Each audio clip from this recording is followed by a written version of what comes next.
CMJ's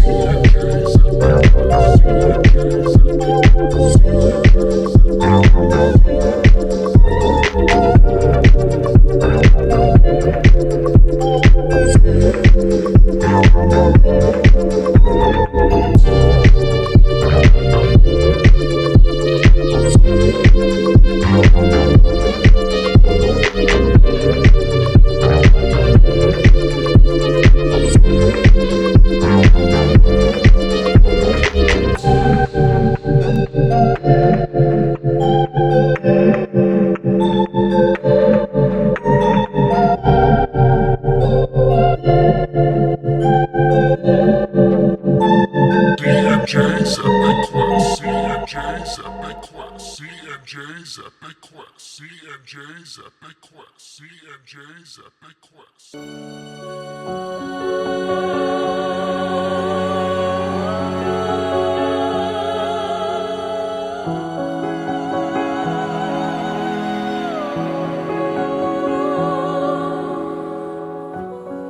Hey everybody, welcome back to D&J's Epic Quest. I am Jay Rule, aka Justin, and joining alongside me here today is Derek Cronus, aka Derek. Just the two of us here today, which we haven't had here in a little bit.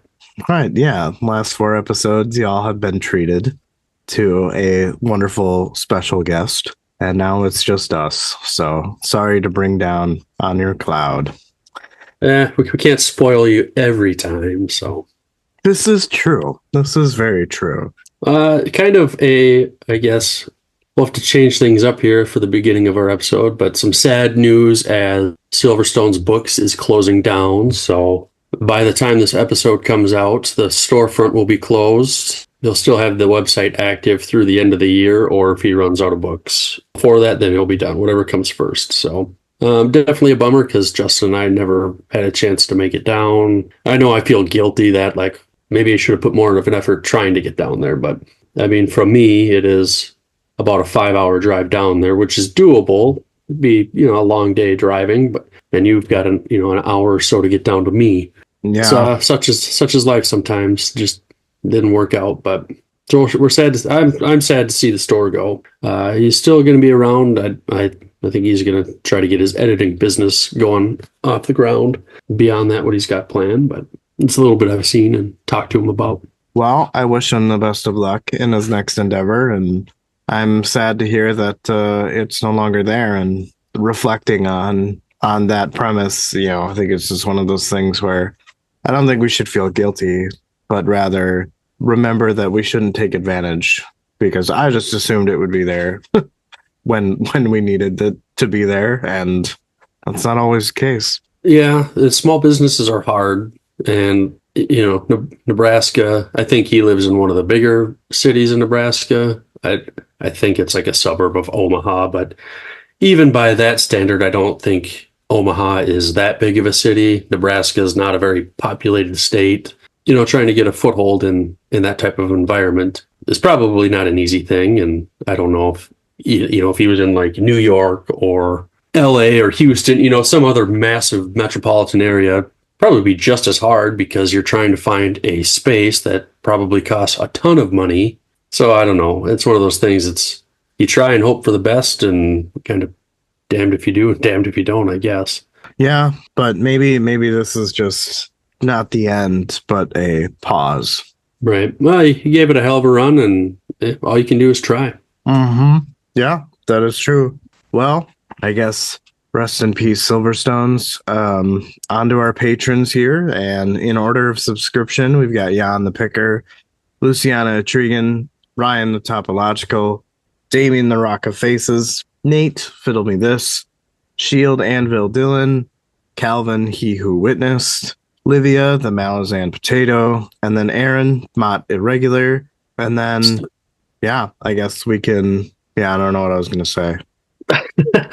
I know I've been kind of pitching, our looking for our destriant and mortal sword, but I guess maybe just with the end of this book coming up and what we're going to go into next, maybe we don't need those two, and maybe we're looking for our Corbel Brooch and Bauchelane. I don't know.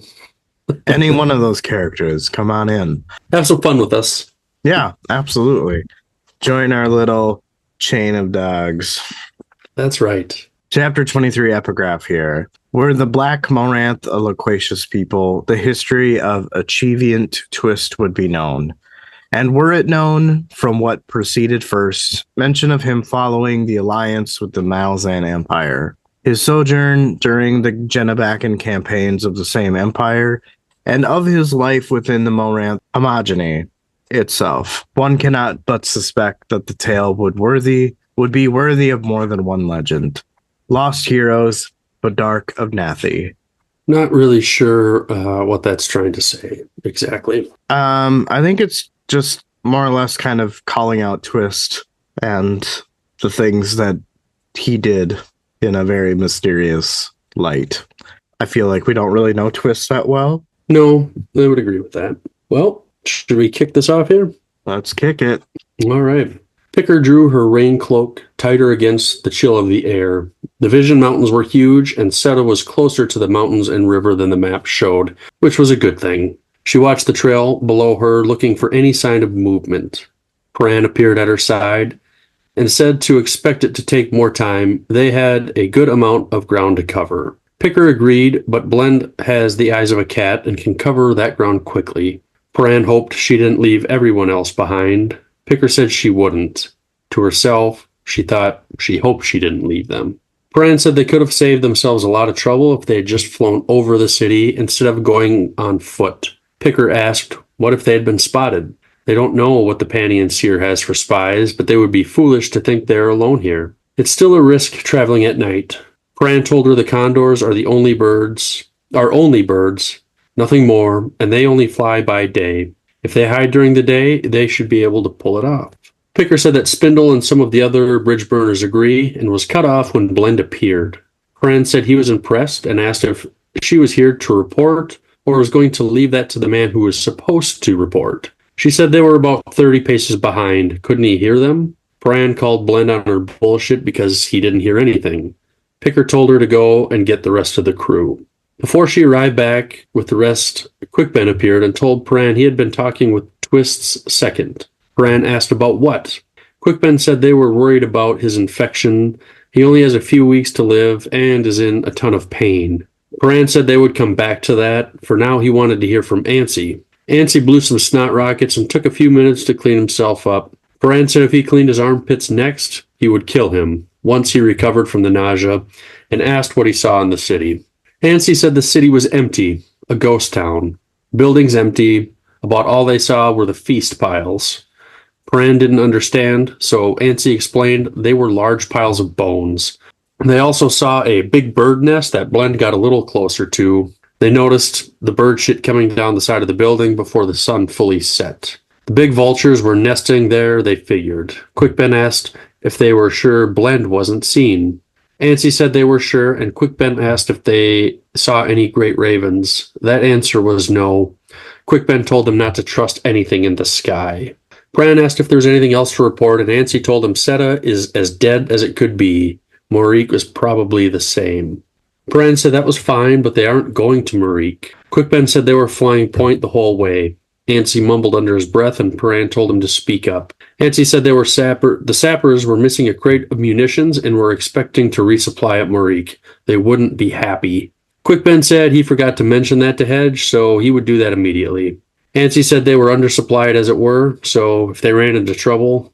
Picker told him when you burn bridges behind you, don't go setting the ones in front of you on fire.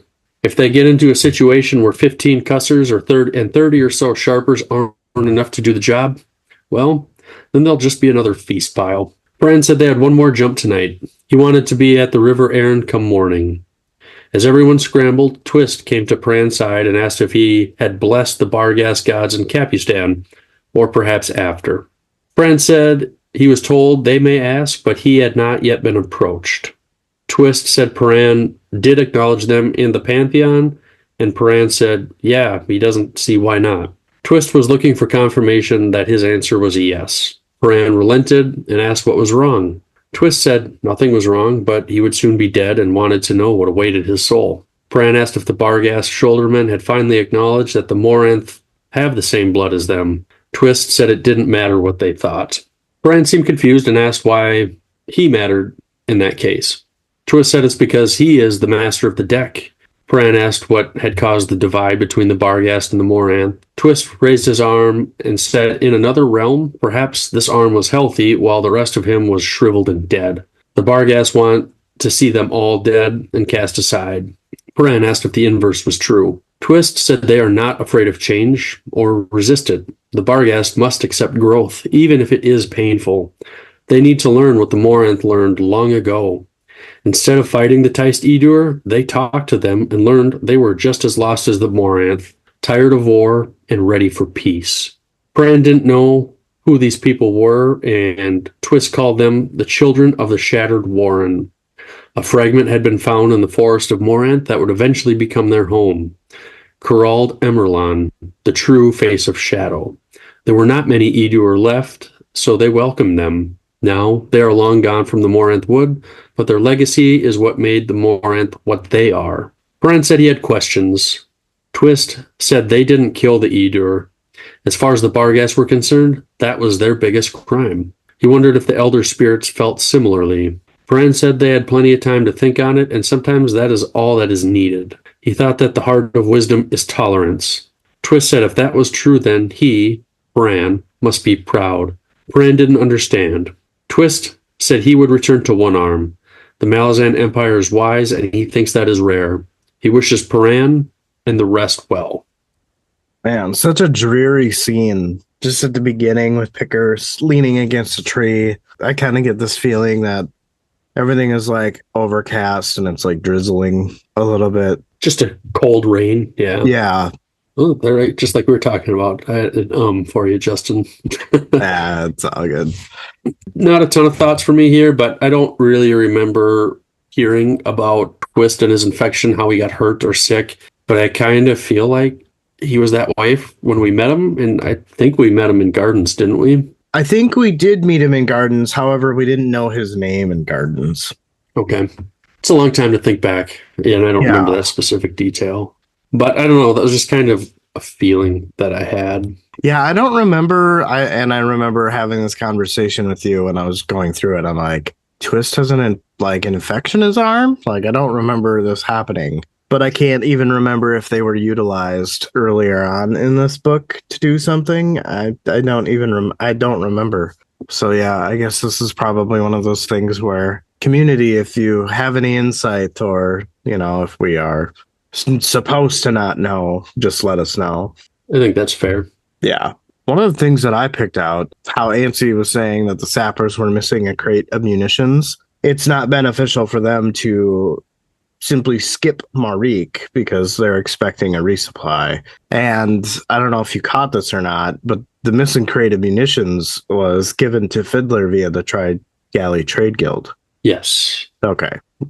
Yeah. Yes. So we must be at that kind of point chronologically with Deadhouse Gates, that part in Deadhouse Gates where the Trade Guild delivers the package to Fiddler, which was kind of nearest the end of the book. So yeah, it wasn't too far off from the end. Yeah, I think it was like chapter 20 or 21 or something like that. Definitely in the later part of the book for sure. Yeah. So something I need your help with is Pran said he was told that they may ask in, I guess, regards to blessing the Barghast gods, but he hadn't been approached. And Twist asks Pran, does he acknowledge them in the pantheon? Can you make any sense of that? Well, I think Twist kind of explains it later on. Is that he just wants to know what awaits his soul. And I think the point that Twist is trying to make is well, you acknowledge them as part of the pantheon, so why don't you bless the gods? Why is he hesitating? It's kind of like, oh, well, I can clearly see that you have to poop, but why are you not pooping? You know what I mean? I know that's a really pee-pee way of going about it, but I mean, it's the concept behind it. You acknowledge the fact that the Barghast gods exist in the pantheon, so why are you not blessing them to be a part of the pantheon? Just go, man. So, but I think that this part is really, really, really sad. This whole thing about Twist and how he kind of makes this comparison to, like, in another realm, his body is fine, but his arm, or I mean, his arm is fine, but the rest of his body is twisted and mangled. And like, I think he's just trying to make sure that he has a place for his soul to go. I feel like that's kind of the main theme of this chapter.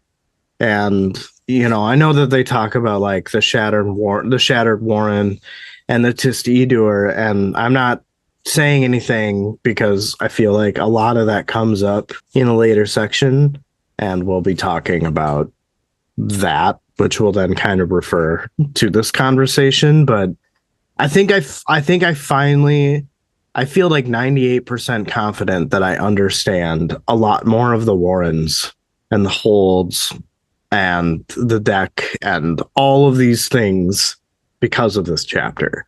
So there was so much clarity that I picked up, and I'm like, oh, that makes sense. You know what I mean? I'm glad you feel that way, because I don't feel like I really got any clarification out of it. So, well, and I think that, as arduous of a task as it is to summarize these sections and these chapters, sometimes you really do pick up a lot. I mean, I know that we're first time readers, but I feel like we're almost like 1.5 readers. And the fact that like we are doing a little bit more than what we would just in a single read, Oh, yeah. Sure. The fact that we're summarizing it and we're like going paragraph by paragraph and trying to like pick out the important bits of those paragraphs. I mean, you're going through it in a fine-tooth comb, and you're finding things that you never picked up on before. Like Right. even in the section, when I first read it, I didn't pick out that it was already this early in the chapter that they were splitting up, So when I went and summarized, or when I read through it the first time, I'm like, where the fuck is Paran? Like, he's here, then he's there, but now it makes sense because, like, one, I read the chapter, I summarized it, and then last night I read the chapter again. So I'm like, oh, okay, got it. So this is where they're deciding, Quick Ben and Paran are going to split up. They're going to be point. This is going to sound really random. Did you ever watch Ted Lasso? No. Oh, well, there's a character in the show. His name is Roy Kent. And something you said reminded me when you're talking about Paran, you're like, he's here, he's there. So Roy Kent is an old footballer or soccer player, and he was really good in like his day. And now he's a coach, and he's just always got this air about him that he's like cranky. And even in the beginning of the show, he's still a player, but he transitions to coach. But like the fans would like chant his name. They'd be like, Roy Kent, he's here, he's there, he's every fucking where. And when you're like, Paran, he was here, it just reminded me of that. So silly tangent. No, that's fine. It was a good way to intro the section, and it really almost kind of already sets the scene. You kind of got this like eerie undertone to like the environment, and some of the things that happen throughout this chapter. So yeah, the other thing I guess I would just mention now that I'm thinking about is like Ansie's talking about these feast piles, and all I could just imagine like in my own head is like you get a bucket of KFC chicken and you've just got the chicken bones, but obviously this is on like a much larger scale, and I'm sure there's probably tattered bits of flesh still on these things. And yeah, what a nightmare of a thing to see. Like just thinking, yeah, those used to be people. Mm-hmm. Yeah, it's really dark, right? Like it gives you the sense of depravity where the city is completely dead. It is non-functional. The Tenascauri have famined this entire area. There is nothing left, so therefore they are forced to move on. Yeah. Sounds like fun. Yeah, but with that being said, I don't really have any other thoughts for that first section. I loved the vision that I got. I'm getting really good at like understanding where people are in place of the environment. Good. But yeah, I guess with that, are you ready to move on to section 2 here? Yes. Yep. Sure. All right. Krupp's mule carried him up an embankment, cutting through a line of Marines and then down the other side. The mule made its way to the Barghast encampment. Barghast children raced out to meet them and were soon running alongside the mule. This caused the beast some alarm, which caused it to falter in its step. The Barghast children could not help but giggle at Krupp as he was pitched onto the mule's neck. It slowly came to a trot while Krupp commented on the children making fun of him. Behind him, he heard Hatan tell him that those children do not understand a word he is saying, and then calls him Man of Lard. They explained that they have a question for the Man of Lard. He tells her that questions have answers, shining with truth, and his words smooth as oil on her unblemished skin, just above the left breast. Hatan interrupted and asked him if he found anything odd about their allies present.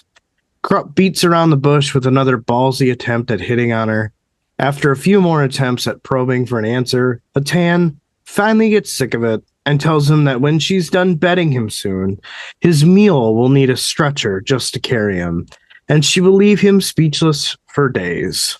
She threatens that if he doesn't answer her question, she will not wait for tonight, and that she would drag him from that mule and ride him right then and there, in front of everybody, the Barghast children and the mule and her brother Kafal.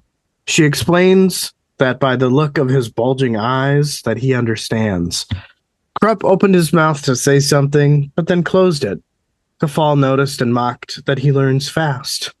As they rode away, Krupp grabbed his handkerchief and stared and started to explain to his mule that he is the one that is doomed. Oh my god, Krupp was fucking hilarious in this chapter. I told you so. The first thing is, when I first read Man of Lard, if I would have been drinking something, I would have spit it out. Like, not expecting that at all. I thought that was a funny nickname as well. Yeah, I don't know if I'll be picking that up. I don't know if we should. I'm not going to pick that up. What do you mean? As a nickname? Yep, I will know. I will not be Man of Lard. Oh, I will not be Man of Lard. Yeah, well, I don't think either one of us are as large as Krupp. As that portly, right. That is fair. The other thing that I was not expecting is I never thought Krupp was going to score. Not even sure how this worked at all, but I think that if she can make him shut up for days, then she's doing everyone a huge favor. Maybe, yeah. Yeah. And then the other thing that I thought was just hilarious is just her look of seeing and recognizing that his like eyes are like bugging out of the sockets. And I just thought that that was funny. But outside of the humorous stuff, I don't really know what Krupp was really doing. It just seemed like one fancy way of hitting on her while being very evasive about the question that Hatan was trying to ask, which is like Krupp, but I never thought it would allow him to get in anyone's pants. Yeah, I don't know, unless she just thinks that she's going to get an answer out of him that way. I don't know. Maybe. But y'all, if you're joining us for the first time in this chapter, follow close attention to the Krupp stuff because it's fucking hilarious. So just this whole Krupp Hatan side quest throughout this chapter was something else. Amusing. Yeah. Well, it was short and sweet. You ready to go on? Let's do it. All right. Whiskey Jack looked at the two female Marines and said he denied their request. One of them said they have no one to watch now. Whiskey Jack said they would not be rejoining their company. They would stay with him, and he dismissed them. And they marched off. Artantho said sometimes it comes back and bites you in the butt. Whiskey Jack didn't understand, and Art said to Seam's command style, soldiers given permission to think, question, or argue. Sometimes I like to shorten names up. I didn't want to type Artanthos again. Whiskey Jack said that's what makes them the best army in the world. When it comes time for difficult orders, he will see the discipline shine. Whiskey Jack continued on with his horse. He could see soldiers preparing tents and cook fires. He could see how tired they were as they had too many double time shifts through the day, then another hour of marching after dusk. He would have to rest them before they got to Coral. An exhausted army was no good to anyone. Whiskey Jack entered a tent with Marines sitting on their packs. He took out a map and, speaking to Dujek, said the army divides itself again and that outside they have a tired army. Dujek was aware and hoped once they were on the other side of Morik, things would be less hectic on the way to Coral. Whiskey Jack said they can't repeat past mistakes. There's much more on the line this time. Dujek told him to have faith. Looking around the tent, he noticed Dujek's pack and ancient sword and commented, "So soon?" Dujek said he must not have been paying attention. They had been peeling off every night since the divide. If he did a roll call now, he would find he is 6,000 soldiers short, and come the morning he would have his command back. Well, about half of it anyways. Whiskey Jack said he should be the one flying out, not Dujek. There was too much at risk. Dujek said he was right about that, but Whiskey Jack never remembers that he, or Whiskey Jack, is more important to the army than him. Also, this is as the Empress has commanded. 7 cities is a mess. The whirlwind had arisen, and the new adjunct has an army on its way, but it's too late for the Malazan forces already there. Dujek knows Whiskey Jack wants to retire, but if he looks at it from Lacine's point of view, she has 2 commanders who know 7 cities, and pretty soon only 1 seasoned army stuck on Genebacchus. If she has to risk a commander against the Panian Doman, it must be him, or Dujek. Whiskey Jack was surprised to hear that Lacine wanted to send the host to 7 cities. Dujek said if the new adjunct falls to Shaik, she has no choice, and she wants Whiskey Jack to command. Whiskey Jack asks, what about him? Dujek. Dujek says he thinks she doesn't expect him to survive, and if by a miracle he does, the campaign in Corel, I don't know, another spelling of coral, different place, similarly named, is a mess. Whiskey Jack says he doesn't want Corel. Dujek reminds him that it doesn't matter what he wants. Whiskey Jack says he figures Lacine would say the same of him. He intended to retire, disappear if he has to. A log cabin in a kingdom away from the Empire, Dujek interjected, saying with a wife swinging a pot at his head. Would Corlat settle for that kind of life? Whiskey Jack smiled and said it was her idea, minus the pot swinging, and maybe not a log cabin, but a small keep with a foreboding view. Dujek said he could plant a garden and wage war against the weeds. Dujek would keep his secret. If he survived Coral, then he would take the host to 7 cities. And if he didn't, then he wouldn't give a fuck what happened to the Empire. Whiskey Jack said he always found a way to scrape through, though. Dujek asked if he would share one last meal with him. Realizing it was worded poorly, he rephrased it and asked for one last meal until they reached Coral. Whiskey Jack said he would be happy to. The end of this section gave me the ickies. Why's that? Just this whole last meal and the poorly worded last meal. It's almost like he's correcting himself, but I feel like that's kind of some ominous foreshadowing. We can get to that after you go through your other points. Sure. Well, I saw you added one here kind of as we were going. If you want to take yours first. Oh, yeah. It's just when they're talking about, the whirlwind had arisen and the new adjunct and an army is on its way, but it's too late for the Malazan forces already there. It's like PTSD. You just get taken back, to that march to Aaron, and you're like, oh, God. You know what I mean? Like, it brings you back to those memories and the end of that book. Yeah, it does. But, sorry, we got 2 chapters left of this book, and maybe I'll change my mind here. I know I've said it a few times, but pending the ending of this book, I think for me, Deadhouse Gates was the more impactful journey so far. Again, maybe I'll feel differently once we finish these last 2 chapters. But oh, so you're saying that as far as like Deadhouse Gates, you still would place it above this book? Yes, at this point, yes. Okay. We'll see how I feel after we finish the whole thing. I feel like still a lot bad.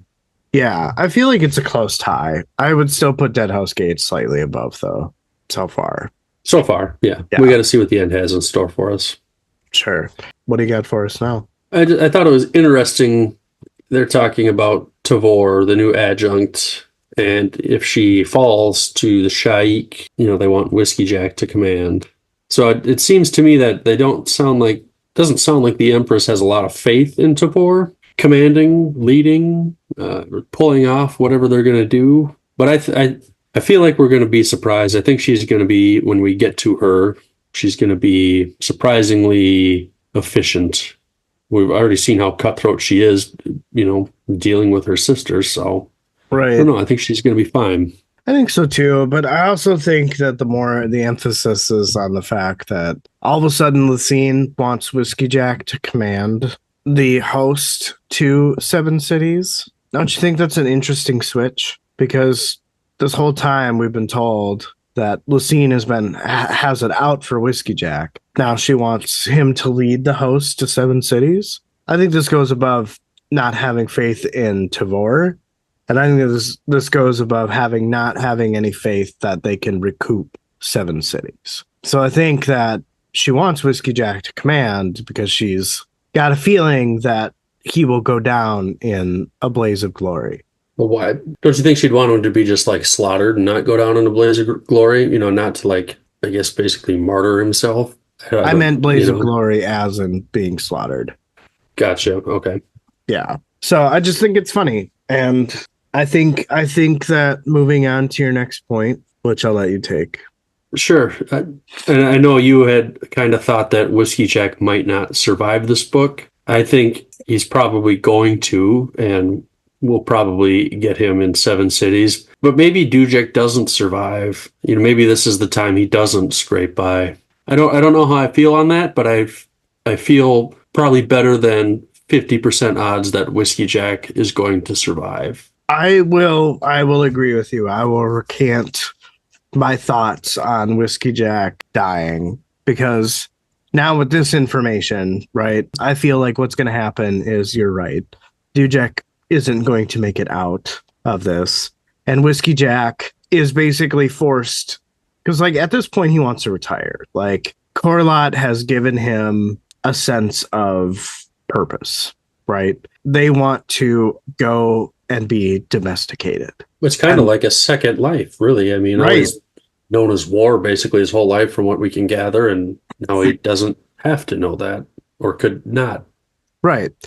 So I think that what's going to happen is we're going to have Dujek dying, which is going to set off some tragic events, right? Whiskey Jack is going to be forced to take the bridge or, the seasoned army to either Seven Cities or Corel. I don't know if Corel is part of Seven Cities or not.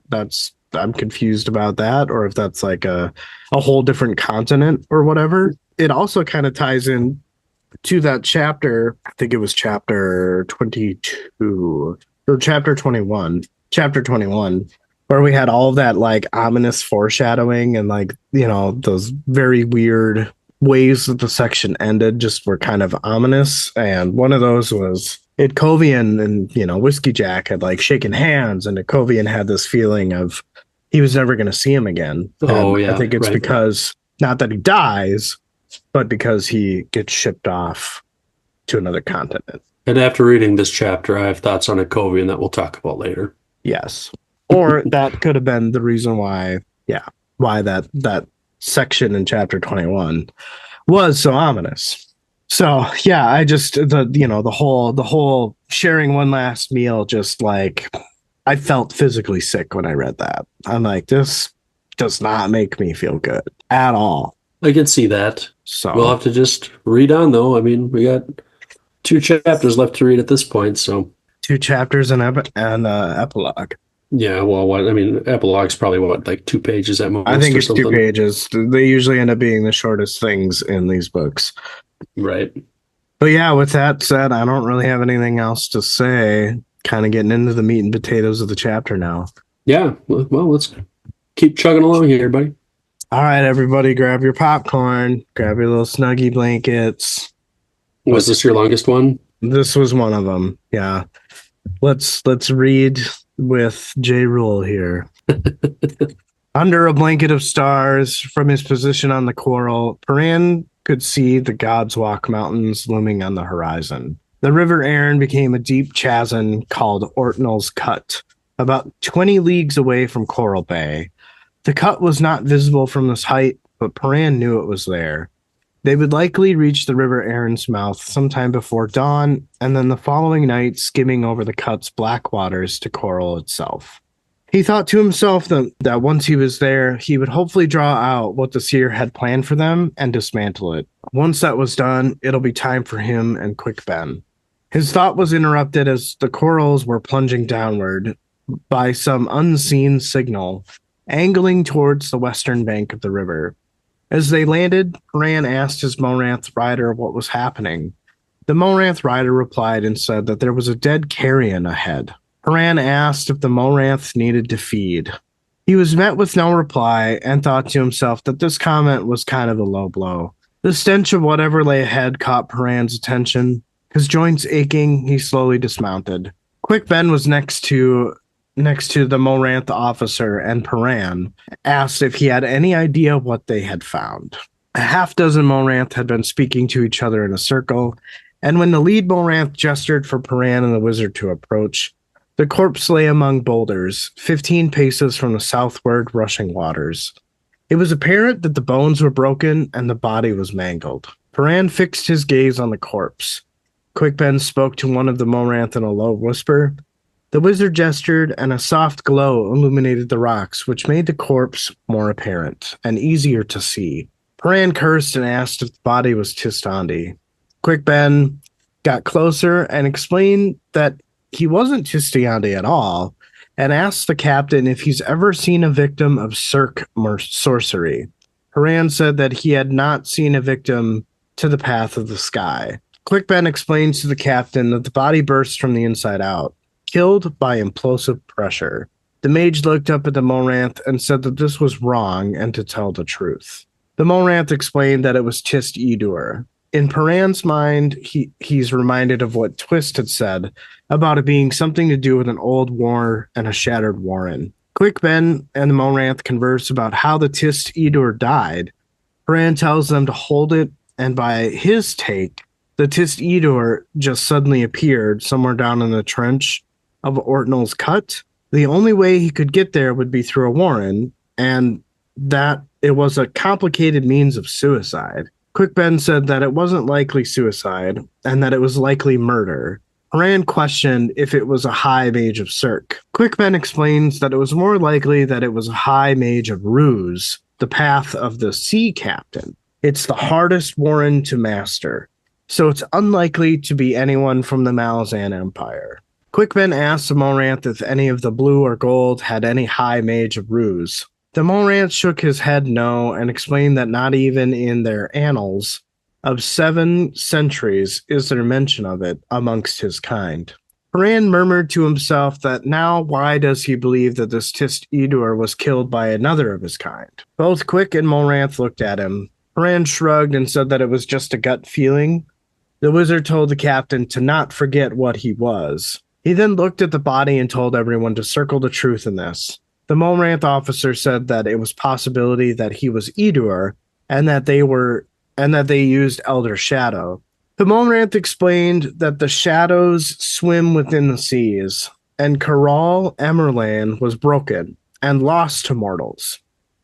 Quick's brows rose at the word lost and asked if he meant never found, as Shadow Throne, Cotillion, and the Hounds dwelled within Minas. The Moranth explained that this warren was merely the gate. Paran wondered if that meant that Shadow Throne merely guards the gate. Quick grinned and said that this was a delicious thought. Paran replied that this was a disturbing one. Paran then thought to himself that this makes too much sense, but he wonders if Shadow Throne knew the truth of it. Quick's grin faded and said that he sees Paran's point, and that the Tist Edur are active once more. Judging by what they've seen here, they are returning to the mortal world. Maybe they've reawakened the true Warren of Shadow and are about to pay their new gatekeeper a visit. Paran explained that it was another war within the Pantheon, and the crippled god must be laughing at them. He excused himself and told them all that he needed some privacy, and he won't be long. He strode away inland and stared up at the stars. He thought to himself that he'd done it once before, so hopefully he could do it again. The transition was swift and easier than he thought it would be. The carved images were beneath his feet and glowing faintly. He thought to himself that he was here, but how would he go about finding the image he needed? He calls out to Reyes and asked if he was busy at the moment. He tells himself that he doesn't want the deck of dragons, as he doesn't want that gateway. He wants the elder deck, the deck of holds. The flagstone directly in front of him twisted and changed into an image that he had not seen before. But he knew it was the one he sought. Paran felt himself being pulled into that image. He appeared in a wide, low chamber, the room smelling like the sea. Paran's heart was in his throat. He had not expected this. He tells himself that he is not in another realm, he is in his. In front of him was a dais. It had the decor of a boat. He thought to himself that it was the throne of shadow. It was not in some hidden or forgotten realm. It was here, in this world, a tattered fragment of Carald Galain. The Tist Edor have come to find it. They're searching for it, crossing seas. He wonders how he knows this. He stepped forward, and the shadows raced over the throne in a frenzy. Paran noticed this and asked himself if the throne wanted to tell him something. He walked to the dais and reached out. Shadows poured over him. The throne spoke, saying, "Hound, not hound. Blood, not blood. Master and mortal." Paran tells the throne to shut up and to tell him of this place. The throne tells him that the wandering isle wanders not. It runs as the children are corrupted and the souls of the Edor are poisoned. The throne asks Paran to save them. Paran recognizes the isle as Drift Avali, west of Quantali. He thought there were supposed to be Tist Andi on that island. The throne explains that those Tist Andi were sworn to defend, but the spawn of Animander Rake are gone, leading the Edor away with the spilling of their own blood. And where was Animander Rake? Paran tells the throne that he's busy. The throne tells Paran that he must warn Rake, as the Edor have sworn to destroy Mother Dark. The Poison Edor are led by the one who has been slain 100 times, and tells the captain to beware this new Emperor of Edor, this deliverer of midnight tides. Paran pulled himself back and trembled from the terror. Unaware of this intent, the chamber around him blurred, swallowed by an even deeper darkness. He found himself inside Dragnapur and heard the sound of the huge wagon being pulled. He headed towards sounds before he caught sight of the souls pulling the wagon. He yells Draconis' name. The souls pulling the wagon all look up and then back down. All but one. Paran made his way to him. Draconis greets Paran and tells the captain to walk with him. Paran says that he's looking for Animander Rake. The elder god explains that Paran has found Rake's sword instead, and for that he's not sorry.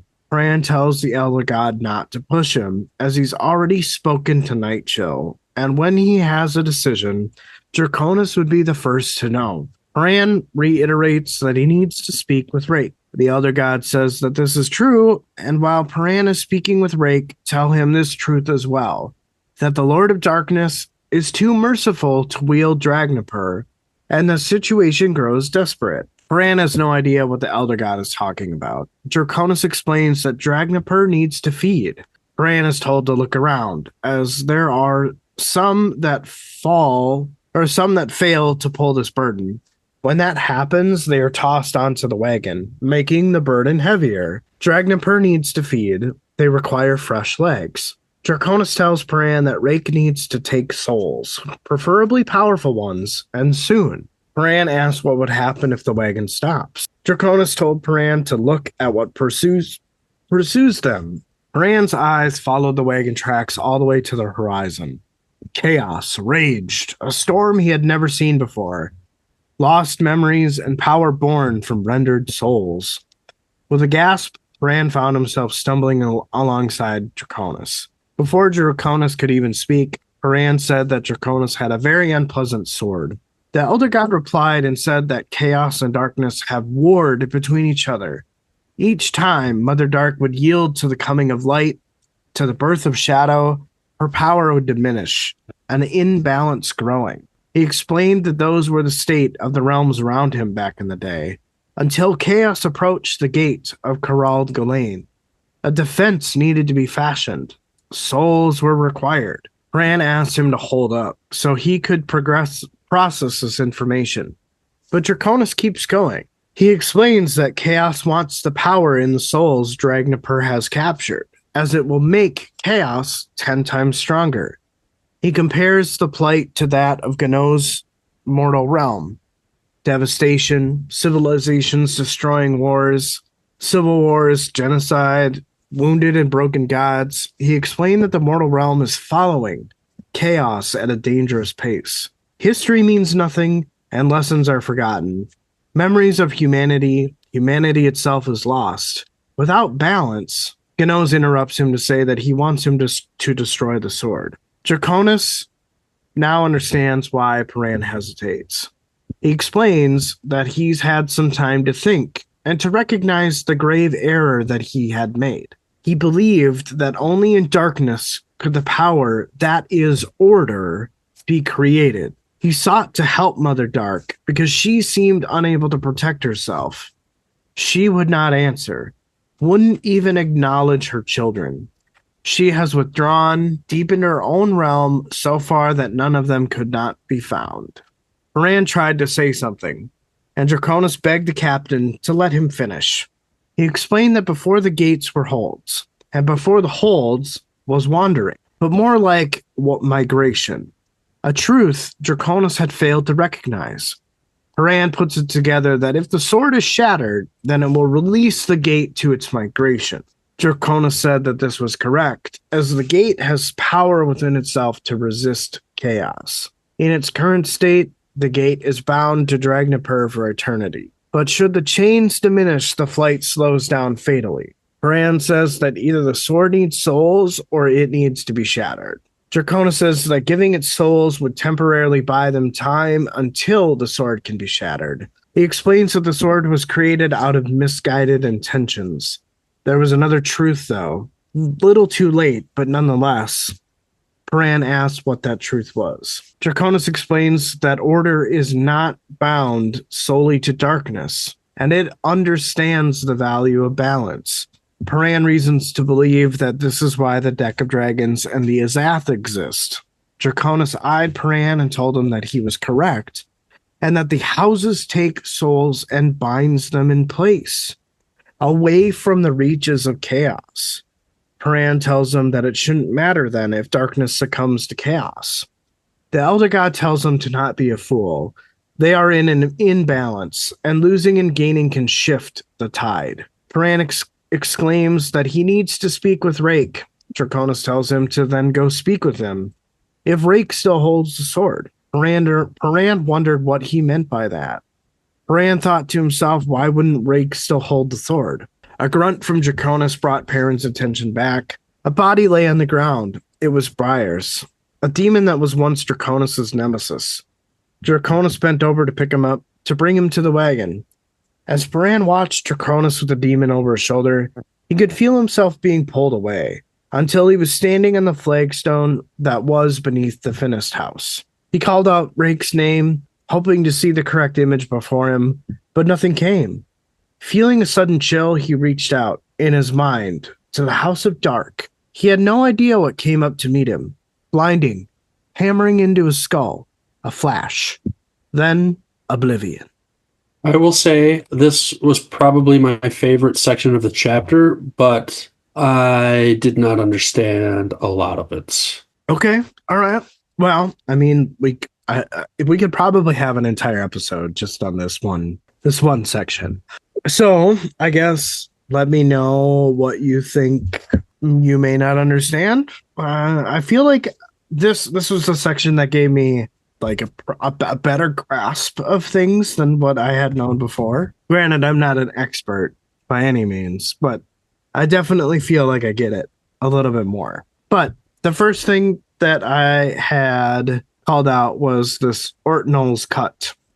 And apparently the river has like a red tint, and then it kind of falls into this chasm, right? Where it gets oddly black. And I'm guessing the water comes out black on the other side. I guess I'm not familiar in ways of geology, but it kind of seems like, you know, you've got the Godwalk Mountains, or I mean, you've got some type of higher sea level plain, and then you've got this chasm where the river drops into, and then that expands into like the coast, the Bay of Coral. I don't know. Does that make sense? Yeah, I think, yeah, like there's a waterfall or something. Yeah, but like, I mean, there seems to be, as we read throughout the section, some weird pressure going on there. I don't know if that's like natural or if that's man or sorceress made.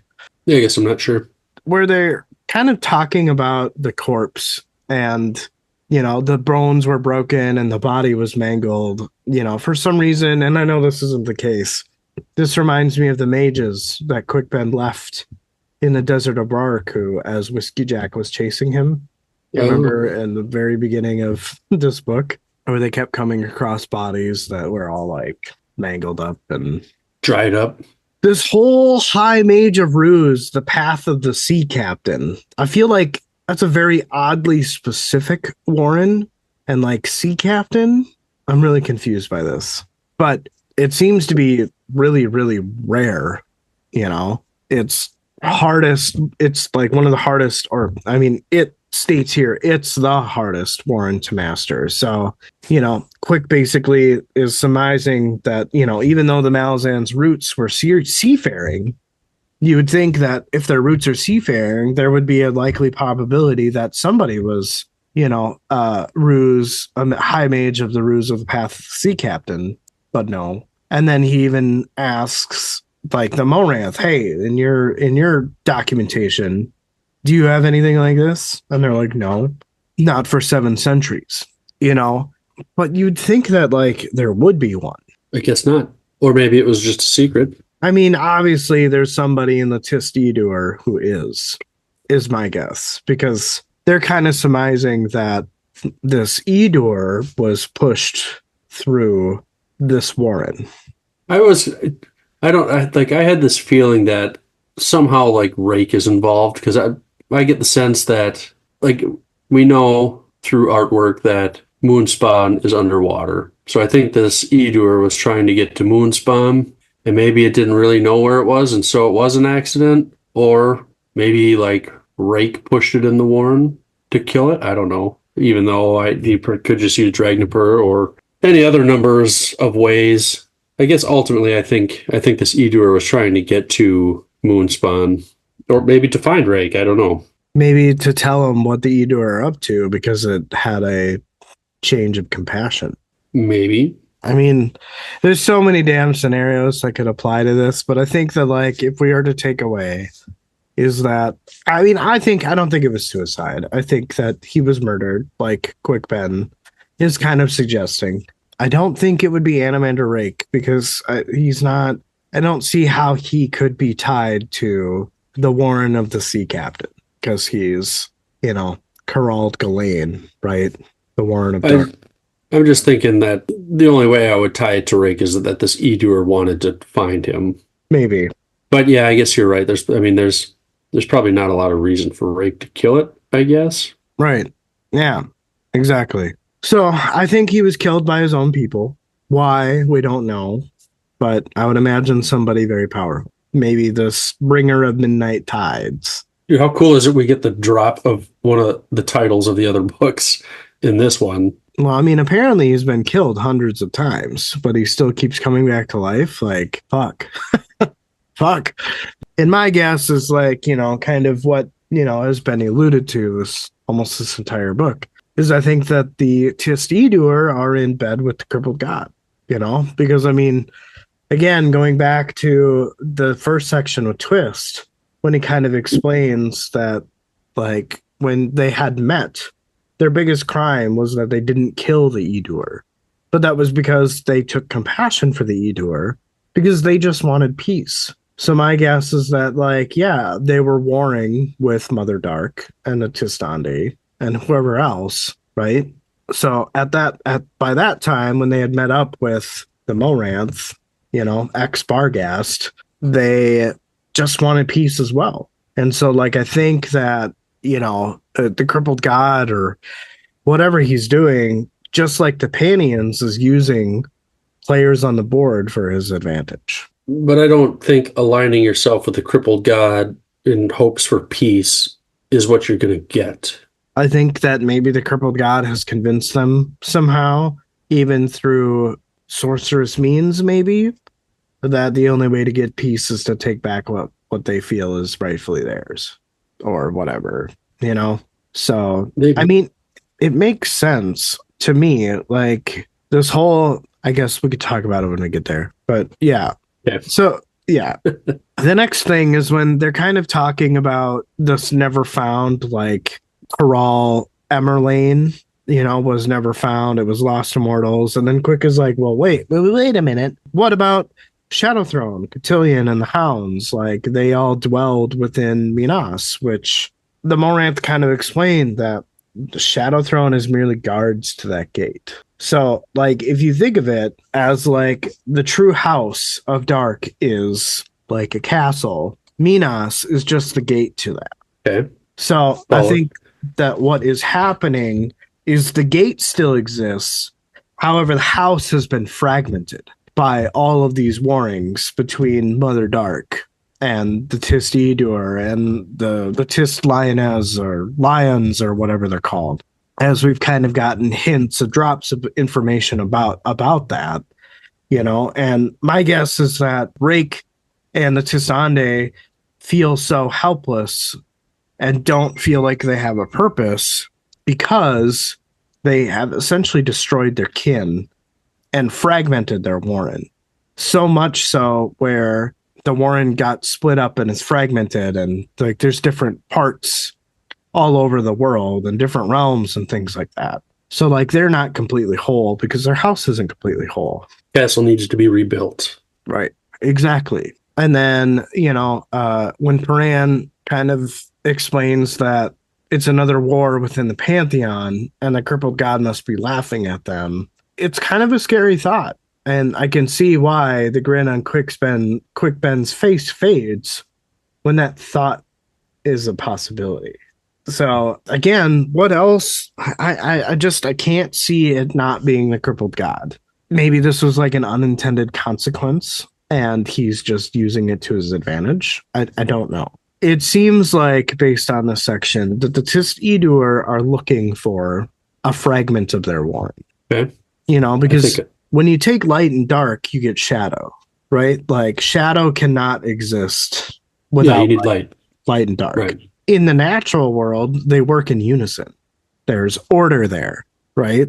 Which is kind of what Draconis insinuates. But however, in this realm, they are at war with each other. We don't know so much about the light side of things, but it kind of sounds like, based on what Draconis is saying, is that every time Mother Dark relented to either light or shadow, she got weaker, which is why, and I'm not even at that point, I don't know why I'm talking about it, but I think that's why Draconis felt the need to make this sword, is one, to hide a fragment of the warren, as well as to defend Shadowthrone against unbalance, so to speak. Because with those three things warring with each other, there's no balance. There's chaos, right? Like chaos was essentially born of these three squabbling with each other, so to speak. Is kind of what I'm gathering. Like that seems to be a little bit of the beginning. And knowing that the Forge of Darkness and what's the one after that? Fall of Light, those two Carcanis books, like those, from what I understand, are the like prequel to this world. So I would imagine that, given this information and knowing that information, that is what kind of predates almost everything. Like that is what maybe creates chaos. And then even when Draconis is like, hey, like you, even as humans in this mortal realm, are following more closely to chaos than you are order. Like humans as a whole, right? Like obviously there are some factions that rely more on order, right? Like the Malazans. There's an order to them. There's a code of conduct, so to speak. And the Panions are just literally chaos. When you look at the Ten of Scoury, you couldn't get much more chaotic than that. Right. So, all right, back to not even to that point yet. So Paran first gets into the Finnest house. I thought this was funny. he calls out to Rayst and asks him if he's busy. But then he has a thought to himself that, like, if Rayst was busy, then they'd all be in trouble because of the shit that he did in Gardens of the Moon, right? Yeah, So- I like that. He's like, never mind. I'm not knocking on your door. Exactly. Okay. You pointed out decor of a boat. Yeah, just as it was something I picked up as you were reading, and it just made me think of the Barghast and their canoes in the Thrall. I don't know. I mean, I could totally see that. I don't think that this has anything to do with the Barghast. I think it has everything to do with what the Moranth were saying about Shadow or Tist Emerlane, Carald Emerlane, is that like shadows exist within the seas, you know? I mean, which kind of makes a little bit of sense. I don't quite understand that, but like the sea is so damn dark, right? So maybe that is where Mother Dark exists, right? And the whole moon spawn thing that you were saying. And then you've got, you know, the sunlight, right? From the top, and then you've got the sea and how it like bends and refracts the light would create shadows. You get deep enough and there's no light. Exactly. But if you get high enough, not like that, but in the sky, if you get high enough, there's no dark. You get closer to the sun. I don't know. It's all just suspicions. This is nothing conclusive, but I feel like it's pretty damn close. I think that the decor of a boat is insinuating to the, you know, the Warren of Captain of the Seas or whatever, which kind of, in my mind, associates it to the Tist-Edur. Like they are seafaring people, thus the decor of a boat, you know. Gotcha. So now when they're kind of talking about when the throne and Paran are talking about the Edur being poisoned, that's kind of where I, you know, brought up the whole crippled god thing. And I'm kind of getting the sense that like this is a separate game from the Panions now, whereas kind of before I thought they were maybe just a hidden hand in the Panion War. And while they potentially still are, it doesn't seem that they're a hidden hand for the Panion War. Crippled God is, I think, playing multiple games here. Very possible. But if Paran does bless him, he has to follow the rules of the Deck of Dragons, which the Deck of Dragons they're all just gates. They're all gates before you get to the house. Some houses within the realm of gates are intact and some are fragmented. So I guess that's kind of how I think about it. I think that helps for me. Yeah. And then when they're talking about this deliverer of midnight tides, I just thought this was fucking cool. It's like a little bit of ominous foreshadowing here. I don't think that this new emperor has been mentioned, and if it has, we clearly have missed it. It really kind of makes me excited to read the fifth book. I don't think it had been mentioned. I think this is, that was new info. I'm pretty sure. Yeah, that's what I'm leaning towards. But, you know, I mean, there's so much things that you can miss in this book. So, or in the series, really. Right. Right. So now into the part with Draconis. I loved the way that everything was described. And if it wasn't such a long section as it was, I would have loved to have put a lot of these moments in the summary.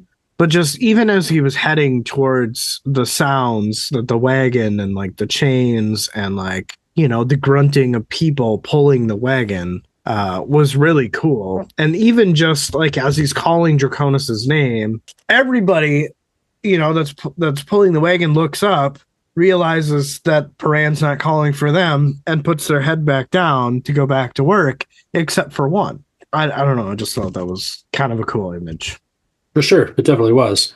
But then at this part where Draconis explains that, well, you haven't found Brake, but you found his sword, and for that, I'm not really sorry about. And Paran kind of assumes that what he's talking about, the reason why he's not sorry is because Draconis is probably thinking that Paran is there to like shatter the sword. And that's kind of where Paran is like, I've already spoken to Night Chill about this, bro. Like, chill. When I make a decision, I'll let you know. Not that Paran sounds like that, but I just kind of get this like, irritated teenager vibe from him at that point. Yeah, I can see that. And so, and kind of going back to what I was talking about before I actually got to where I was supposed to be talking about it, it wasn't until Chaos approached the gate of Corralled Galean, right? Like realm of Warren of Dark, a defense needed to be fashioned and souls were required. So I think this is the reason why Draconis built this sword, right? And I know that in the prologue we get them discussing about it a little bit, but not as to the reasons why it was being created. But I think this is why that sword exists. Yeah, this was like a lot of the stuff that just thought it was really cool to read, and I liked reading it, but I'm not sure how much of it like processed for me or like made sense. And I was kind of like, good, Justin has this section, even though I liked it a lot. He'll probably be able to help me understand things. Well, I hope I'm helping because I feel like I'm just ranting. No, you're not just ranting. Okay. Good. I already talked about chaos and how the mortal realm is kind of following in its footsteps with, wars, genocide, greed, etc., things like that. That makes sense to you, right? I think so. Yeah. Gotcha. It seems that, there's order, which is equal to balance, and then there's chaos, which is equal to imbalance. Those kind of be warring with each other. And because of all of the things within, the Warren of Dark, creating the Warren of Light and the Warren of Shadow, has caused chaos to kind of gain some traction, right? And therefore, as Draconis says, the power of chaos has become so great that like we are in a state of imbalance. Which chaos would want. And the crippled god would probably take advantage of, right? Because he wants revenge. He's a proponent of chaos. Sure. Yeah. And then when kind of Paran gets to the point where he's like putting it together that if the sword is shattered, then it will release the gate to its migration, right? So as the gate has power within itself to resist chaos, and just all of the things that we've seen to make this happen, right? Like it seems to be the number one priority. Like the Elder Gods are not really going along with the Panian War. They're going after the defeat of chaos. They're trying to bring order back. And so just all of the things that we've seen to make this happen, to get to the point where the sword is shattered, like Night Chill, Tattersail / Silver Fox, Paran becoming the master of the deck, etc., right? And the gate within Dragnipur, right? The ones that, Paran set the hounds free into, like that will no longer be chained to Dragnipur. It will be free to migrate, which will thus make it harder for chaos to find, is kind of the sense that I'm getting there.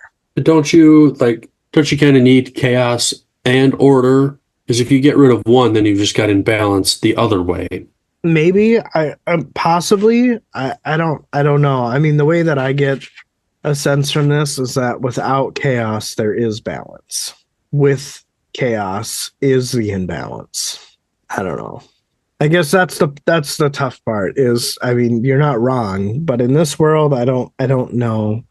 I think that's kind of meant to be like the main adversary because yeah, as Draconis says that giving it souls would temporarily buy the sword time, but if it's shattered, right? Like chaos cannot capture these souls, which is why like Paran kind of puts it together that the souls after somebody die get bound to like a house or a sword is because then if they have nowhere to go, chaos could potentially take them, which is why the Deck and the Dragons and the Azath exist. Like, do you remember the Azath is there to like essentially take powerful souls?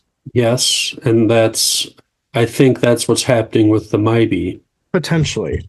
The Azath and the Deck of Dragons exist to counteract imbalance. They're there for order. And by them holding on to those souls, chaos can't have them. Right. Don't you think chaos would want the Maybe soul? I don't know if she's powerful enough. I guess I don't know. I I don't mean, know either. you gave birth to Silver Fox. I don't know how if that necessarily makes you powerful, but Yeah, I guess that's the part that I'm not terribly sure about, but I mean, it's just funny because I mean like think of like the Warren of Hood, right? Like this is where all the souls of the dead go, right? Like he's the Warren of average Joe's souls, which chaos is probably not outside of the sheer numbers, may or may not improve chaos that much. But Dragnapur, the Azath, like they hold some pretty powerful souls. yeah. So they pretty much exist so that chaos can't have them. They're like the opposite of that.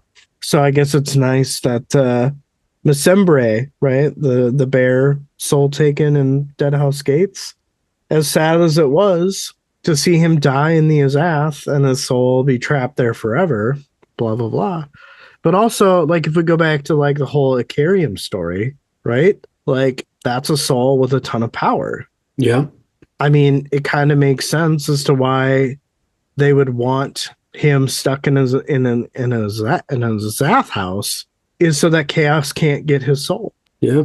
Like this is kind of where my train of thought is going with this whole like imbalance and order and chaos and balance stuff. And while it's probably 100% wrong, I find it definitely interesting. But I feel like I understand like the Warrens, the Azath, the Gates, the Deck of Dragons just a little bit more now because of their relation to each other. Whereas before they felt really like not connected.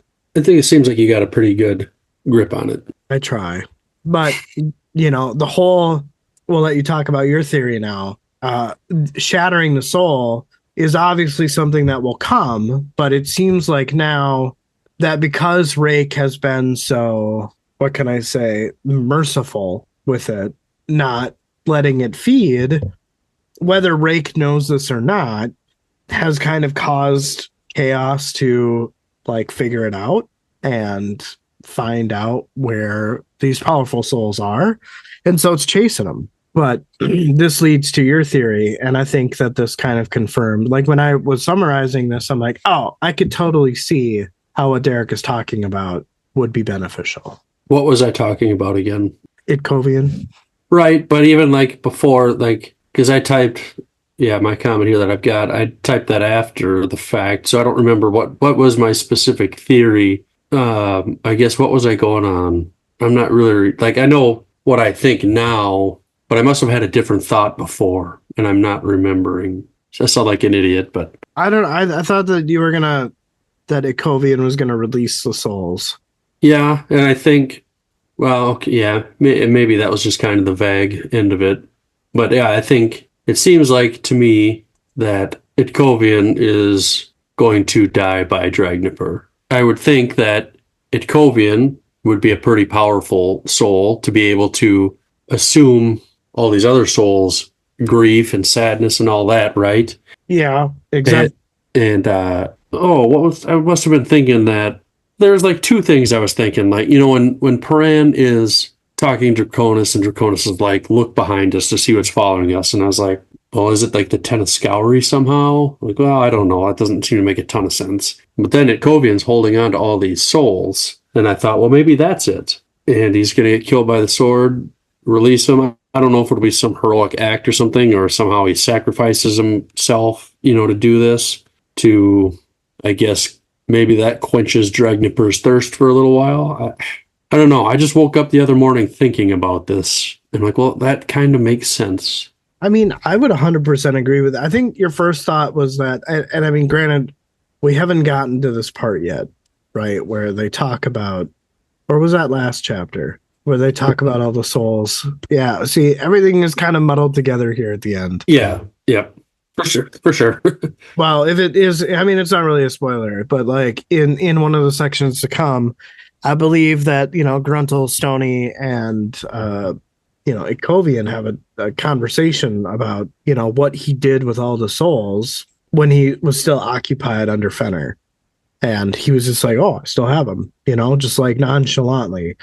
And I think like adding on to your theory is that he's going to sacrificially give himself to the sword, or whether that means he releases those souls to the sword, or he goes with it. That part I'm not too sure of, but I feel like this is what like this reoccurring theme that he has, where he just like feels that he's not yet done. Yeah.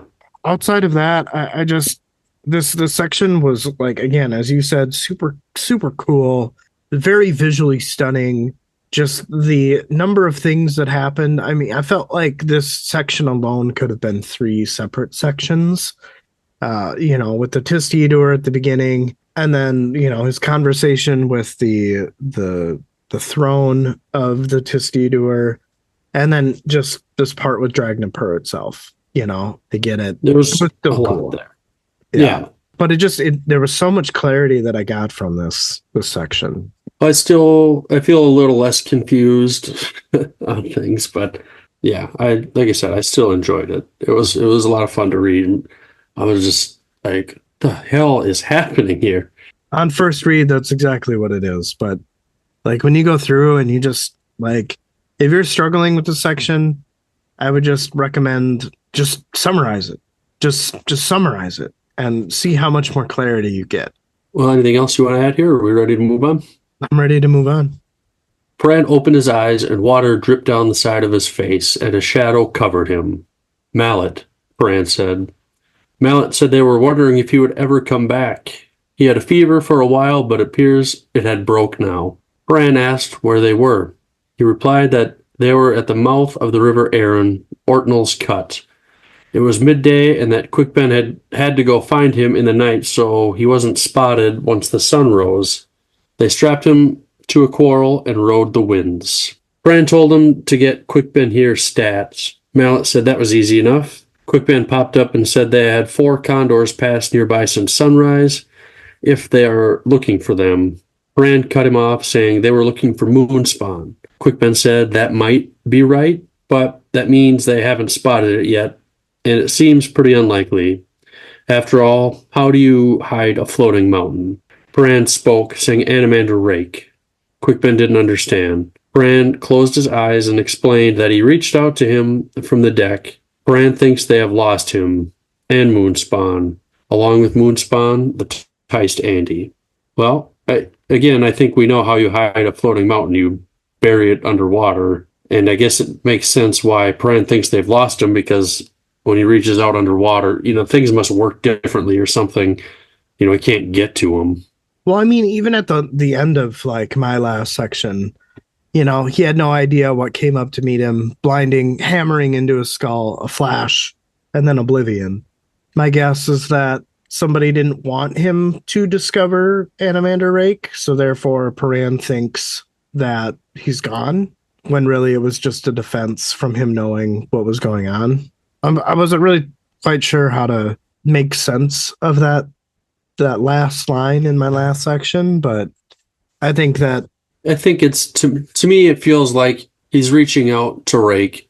Moonspawn's underwater, so he must not be using like the right warren, the right way to penetrate the water or negate it, however you want to word it, where he can get there safely. So it's almost like, he just got smoked by a wave crashing into the beach is kind of what I feel like.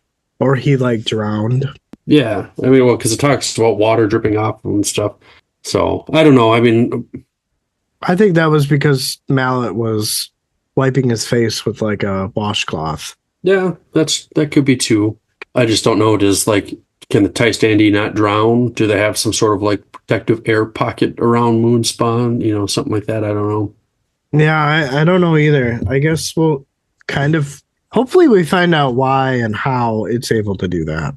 So, or if we don't, we'll have to ask Erickson. Maybe it can exist in dark. Just anything that's dark, and it can exist in. Yeah. But then also, what do we know about Moonspawn now? Right? Is that it used to be like it could change them all, like weapon of mass destruction? No, right? it was a Kachain Naruk. No, well, yeah, that's same. The short tails, right? The short tails, yes. So, I mean, I would assume that it would be bound to the laws of, how it was operated, or meant to operate. But again, it's almost like the sky's the limit. Like really any possibility of how it can do what it's doing can exist. Yeah. I mean, magic. Right. So, Well, should we continue on here? I think we got no, I've got nothing else to add. Few smaller sections here. Right. All right. Only 10 more to go. Krupp is exclaiming his thoughts on the gruesome city he was observing in a very annoying way. Hatan groaned from the other side of Whiskey Jack, saying that she had taken his voice for 2 days. Kafal told her to shut him up again, to which Han said she will this night. Krupp explains that his silence is a misunderstanding, for Krupp has been thinking, and thus is the reason for his silence. He begs Hatan to save him from those cartwheels, as he hasn't experienced cartwheels like that before. Hatan explains that those weren't cartwheels, and they were flops. Krupp continues to beg and tells Whiskey Jack that they must march through the night, marching until their feet are not but nubs. He explains that the mule has witnessed and is exhausted by what it saw. He would not talk about his secret desires to be destroyed by delicious women. Krupp's just kind of turning into like a sex fiend here. It's kind of what I'm seeing. Like, obviously we don't have any type of backstory on his sexual prowess, but I can imagine that, I would imagine that he's not a virgin, but we don't know. But it's funny how like his arrogance came out, and it surely makes it seem that like he's playing cool, but at the same time making it seem like he didn't really enjoy it. I don't know. Maybe it just wasn't positionally what he liked, doing cartwheels and stuff. I don't know. Yeah, we'll find out. Yeah, outside of Krupp's megalomaniac sexcapades, I don't really have anything else to talk about. Cool. Well, we'll take my next one here. Picker looked out into Ortnell's cut as ice made its way upstream. The trip from the Erin's mouth had taken half the night. From here on, the bridge burners would travel on their own 2 feet. She looked to where Paran sat with Quickben, Spindle, Shank, Toes, and Blue Pearl. A gathering of mages always made her uneasy, especially if Spindle was involved. He was half mad, as pretty much all sappers were, and his magic was notoriously unpredictable. More than once, she had seen him try to use his magic and toss Moranth munition with the other. Toes claimed to be haunted by ghosts, so he cut off the toes of dead bodies, whether they were his victims or not, to keep them off balance in the afterlife, and so he could keep ahead of them. He did look like a haunted man, but who wouldn't be with a bunch of toes around their neck? The journey had been long and wet. They wouldn't see sun until the afternoon. Mallet appeared at her side and scowled and asked what they were talking about. He said they were just worried about the condors, as it didn't appear the birds were just birds. Picker said they had guessed as much. Mallet also assumed the news of Rake and Moonspawn didn't do anything to help improve the mood. If they were truly lost, then Paran thought it would be a lot tougher taking out Coral and the Panian Seer. Picker said he meant to say they were going to get their asses handed to them. It would be ugly. But Mallet had a feeling that there was something else brewing. He thinks there's another mission underneath that Dujek knows nothing about. Picker asked about Whiskey Jack. Mallet was unsure about that, if he knew anything, but Mallet wasn't the only one with these feelings either. Trotz has been grinning a lot, and he usually does that only when he doesn't want to give something away. Picker reflected that she had seen him smiling a lot lately. Suddenly, Blend appeared and said she didn't know how, but the captain had sniffed her out. She was here to tell them to get the squads ready. Picker was relieved as she was about to be frozen in place. Mallet said he was missing the Moranth right now, as the woods were dark, but they only needed to watch the skies for now. Just a couple quick thoughts. Let's see. Shank, I just like that name. He must be stabbing people in the back or something as his preferred method. Yep. And then Toes, what an interesting backstory for your nickname. You're afraid of ghosts, and so when you see a dead body, you cut off a toe so it can't balance and walk good. It's just bizarre. Just bizarre. It is bizarre. But I thought it was cool. And, we get some introductions to some new bridge burner mages, right? The goofy lot they are. Yeah, they definitely are a goofy lot. One of the things that I had picked out was just how Mallet kind of has this feeling that there was something else brewing, that he thinks that there's another mission underneath, that Dujek and Whiskey Jack potentially don't know anything about. And I think this has to do with Quick Ben sending munitions to Fiddler, but also it could be that glass vial as well. Oh, good call. Because Yeah. I think that their intent is to get Coltane here, right? To help him out with the Panny and Seer, which, I mean, you take such an organized faction as the Panians and you put them up against one military great mind, you're done. Look at all Coltane accomplished in Deadhouse Gates with the numbers that he had. Yeah, assuming that Coltane made it to Aaron safely, then they pull him out in his vial or something. Exactly. Yeah. Gotcha. So I think that that's kind of like what they're talking about. I could be right, I could be wrong, but it's a good thought still. Yeah. Well, you want to keep going? Yeah, let's keep going. Rude's journey to Marique had become somewhat of a race, as various segments of his army ran at their own pace. The consequence to this was that they were spread out over a league of scorched farmland. Gruntle's company, by virtue of pace, had become the rear guard. Idkovian had remained with Gruntle and Stony, as they had kept him plenty entertained. It had been a long time since he had allowed himself such pleasure. On rare occasions, he rode up to the Grey Swords to speak with the new Destriant and Shield Anvil, but awkwardness would soon make him leave. As the soldiers grew tighter with their new commanders, and the less included he felt. As he returned back to Gruntle and Co., Gruntle made a comment on how Idkovian chews on things more than the normal man. Stony and Gruntle get into it about Buke. Idkovian puts it together that he must be reminding them of Buke, and the weight it seems he carries on his shoulders. Stony and Gruntle bicker about whether Buke sought redemption for his family or just death. After some time, he offers them clarity between himself and Buke. He explains that when he was Shield Anvil, it was his responsibility to relieve others of their pain. In the name of Fenner, he was to bring peace to their souls. Stony asked that now that his god was gone, who did Idkovian give the souls to? Okay, so here's that part. The former Shield Anvil simply said that he didn't, and that they are still with him. Stony calls him a fool and asks if the new Shield Anvil could take that burden. Idkovian said that she had offered, but in his mind, she is not ready for that burden, and it would likely kill her. That would wound her god as well. Stony then asked what he had planned for those souls. Idkovian replied that he would find a means of redeeming them like his god would have done. Idkovian tells them that yes, he does chew on things, but unlike Buke, he knows his answer awaits him. Gruntle told him not to worry, as Stony and him were just talking, but to forgive them. Idkovian said that no forgiveness was needed. Stony is heard asking why she couldn't just have normal friends. A rider was approaching from one of the other companies that lagged behind.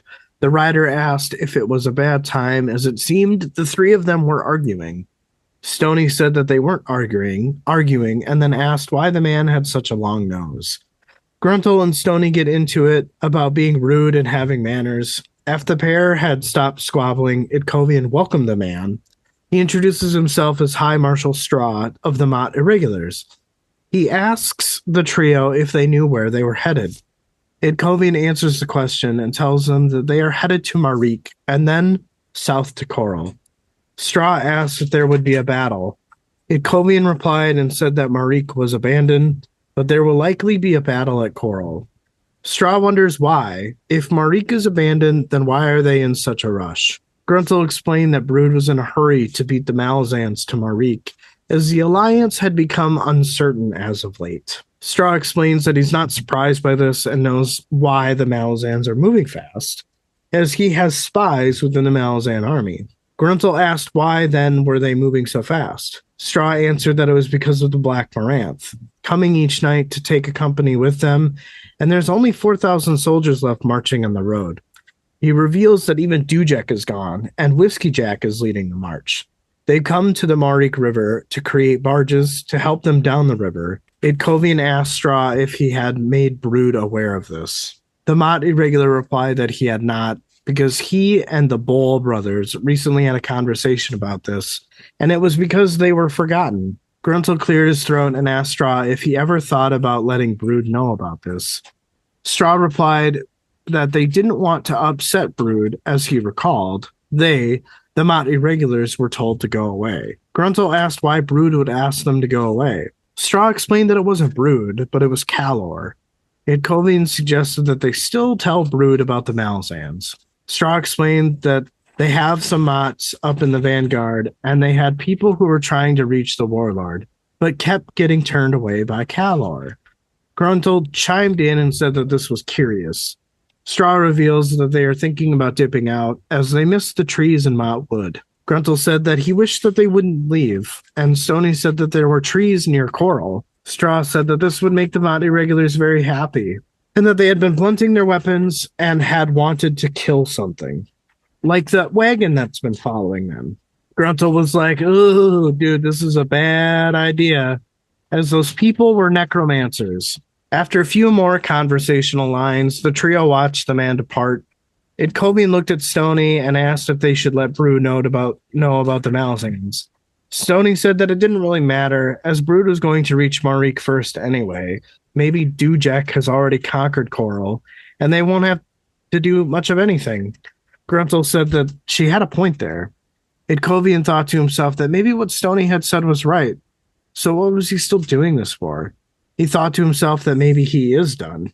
Gruntle told Yadkovian to cheer up, as it would be a great end of the tale, to have Coral defeated by the time they got there. I don't think that'll be the case, but yeah, it'd be nice to show up and not have to fight. Right, yeah, no, that's definitely not going to be the case. One of the first things that I had is that, this part where he says that he didn't, and that the souls were still with him. And I see your theory here. The only hole that I see is that Dracona said that it preferably wanted souls needed, like powerful souls. Powerful souls. So I don't know if that means Carnatus and Brucalion.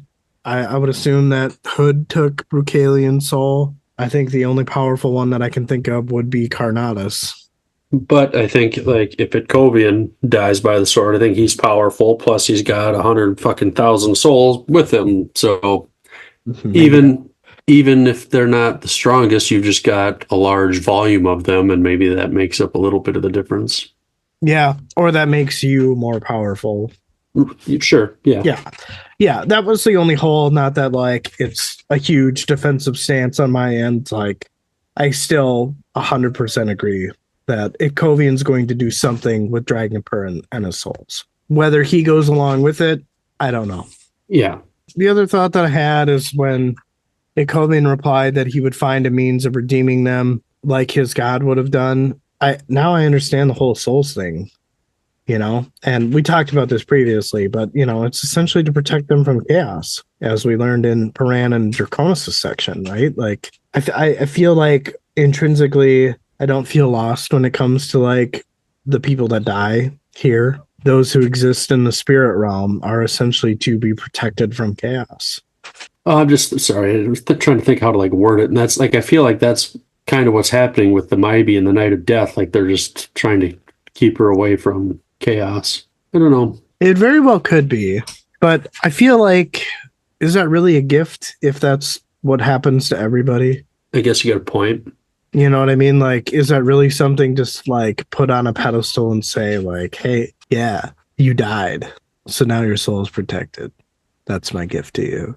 You know what I mean? Like, if that just naturally happens to people who die in this world, I mean, I don't. I think that there's definitely a higher purpose there, but what? I don't know. I would imagine we'll get clarity either in one of these next two chapters. Yeah.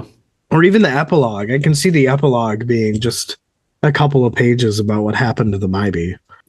I feel like that would probably be a nice way to send us off from this book. Guess we'll see what happens when we get there. Yeah. The only other thing that I kind of pointed out was just this whole, like, Calor stuff. Not wanting the Mott Irregulars to report the Malazans. Does Kaller know what the Malazans are up to?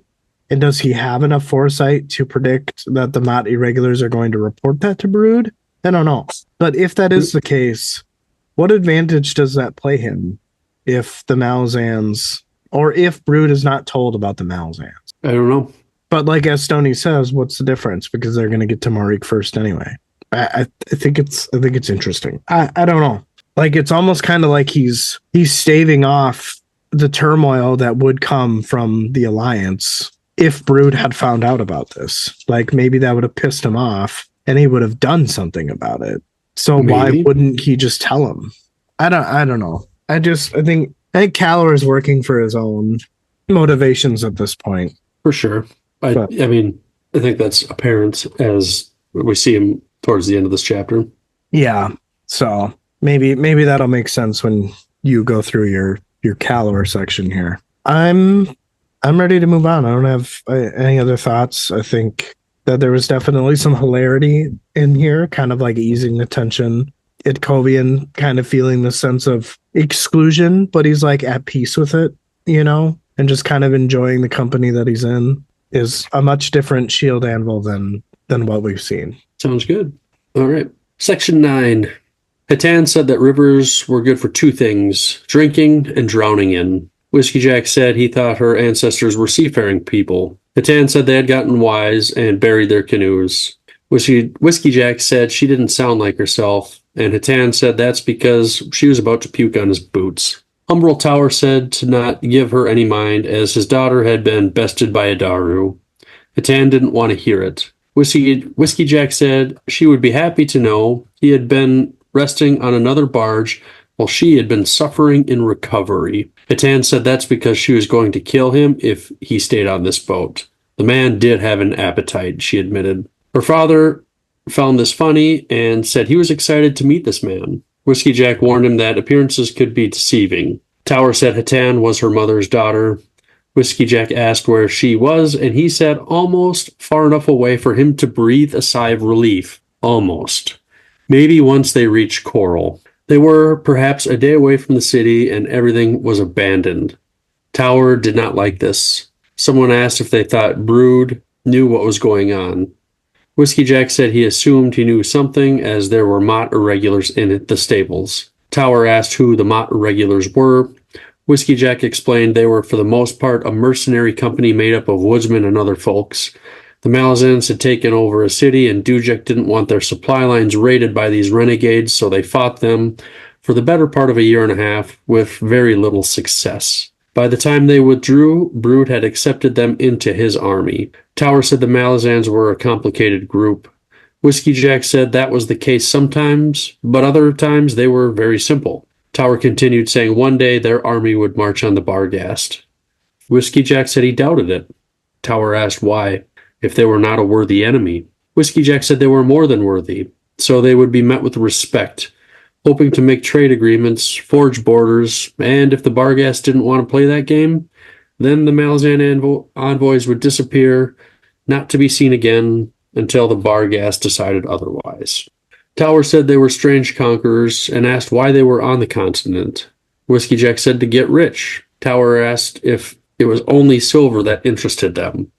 Whiskey Jack said there was more than one way to get rich, and diversity was one of those ways. Since diversity is the birthplace of wisdom.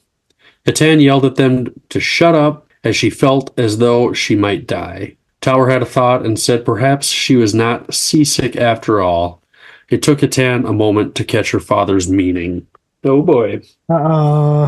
Baby Krupp here, maybe, perhaps? God help us all. Right. Just rereading this back to you, the way Whiskey Jack is talking here reminds me a lot of like the way Krupp would talk, and maybe that's why Hatan told him to shut up. Just where he's like, diversity is the birthplace of wisdom. Can't you imagine Krupp saying something like that? Oh, for sure. Yeah. Yeah, absolutely. Now that you mention it, that makes sense. Yeah. Hatan saying that Krupp has an appetite. I don't think she means food or snacks. No, but she awoke this sleeping demon. She did it. Yeah. The one thing that I did think was really cool in this section was just near the end, where Tower and Brood kind of have the serious moment about like, hey, when are you going to invade us? Are we not worthy? And Whiskey Jack just, very smartly and almost Krupp like, as you were saying, explains that like, no, we've treated with you. Like we don't have an interest. Like we are at peace, and then he's like, oh, you guys are strange conquerors, Yeah. It's just like, again, has another very wise Whiskey Jack moment. It's just like, not in like rich as in like greed, which, you can probably almost always associate with chaos, right? But like rich in diversity and culture and, like trade and things like that. So it was cool to have him that like air of wisdom. Yeah. I mean, then I look at things from like the Barghast, they seem odd as well. And I like that. I remember somebody asked him, oh, well, where's your wife? And he's like, she's almost far enough where I'm comfortable, almost. And maybe when we get to Coral, I'll be comfortable being that far away from her, at the hands of maybe almost certain destruction, in this battle that maybe doesn't go your way. Yeah. I mean, it does kind of make it seem, like you get that, like, been together for 50 years type of vibe. They've clearly been in a marriage for a long time. And I feel like when you're at that point, you just, you want some breath of fresh air, right? Maybe, yeah. But yeah, again, it's just kind of like telling the tale of their travels and just kind of transporting us from one scene to the next. I didn't have a ton of things to really say, but No, I didn't really have anything else here either. So you want to take it? You got another longer section here. another longer one, but I think this is kind of like my last long one. But this one does also have quite a bit of comments from me, I think. Well, So, you can get to it. all right. A sea storm had struck Marique sometime after it was deserted. Corlat was riding down the main street. She noticed that windows and doors were hung open, and the city's warehouses were bare. She approached the westernmost parts of the city, while Brood and Caller opted to take the route around the city. Crone flying over the city, Corlat thought about how Crone had seemed so rattled. If indeed she lost contact with Rake, then she could understand why the Raven was rattled. She'd lost her master, and with that her home as well. Corlat had decided to ride alone through the city. She had much to think about. If her lord was well, then she would have to sever that relationship, a relationship of 14,000 years, or at least the rest of a mortal man's life. If he wasn't well, though, then she would have to take up the reins of leadership over the Tistandi. She would make their allegiance to Brood short-lived, and then free them to do as they pleased. She suddenly had a thought that maybe Rake was lost too. She had assumed his reason for unifying the Tistandi was for the simple goal of giving them a reason to exist. Why does she now doubt this, as if there's another motivation? She pushed those thoughts down before they dragged her to despair. Despair was the enemy of the Tistandi. She knew that when her fellow kin fell during battle, it was not because they couldn't defend themselves, but because they simply just wanted to die.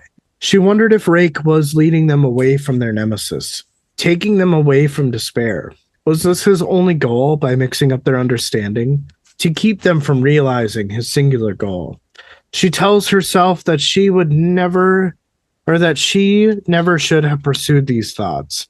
Now she has uncovered her lord's secret, and it held no reward. Rake had managed to evade all of her questions, which discouraged her in trying to getting to know him better.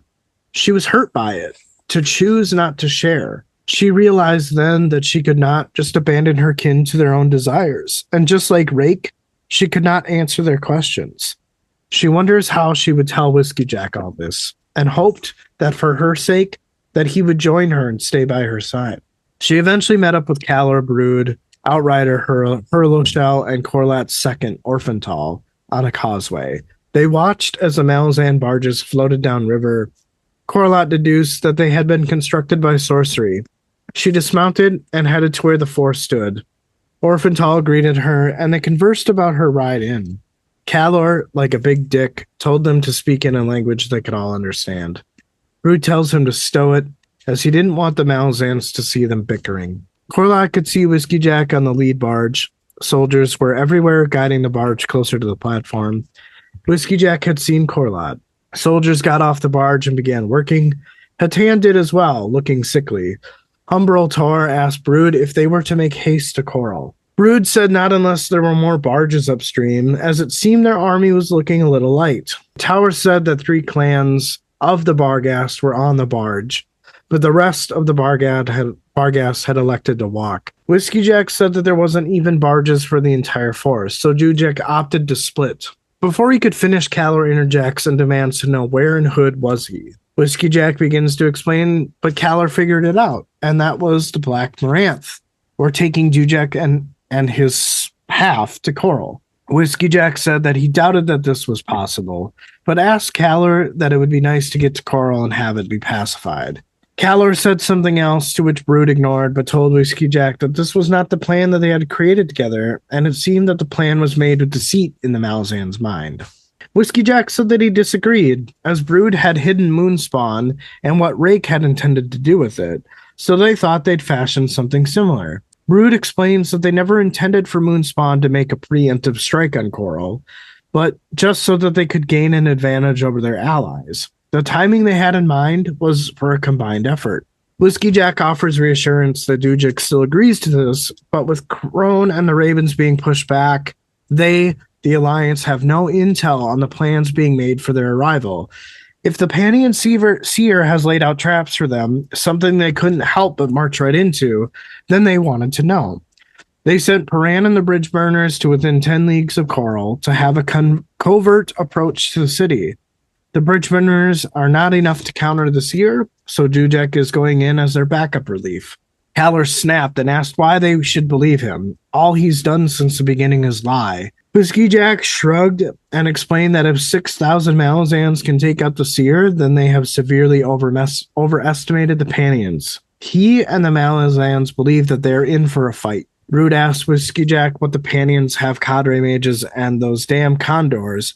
How are the Malazans going to defend against that? Whiskey Jack explained that Quick Ben was there and that he's found a way of thwarting the poison in his warrens. And secondly, they have the Moranth to challenge the condors in the sky. Brood said that it was possible that the Malazans could lose half of their troops. Whiskey Jack said that this was likely, but this was the reason that all haste was needed to reach Coral.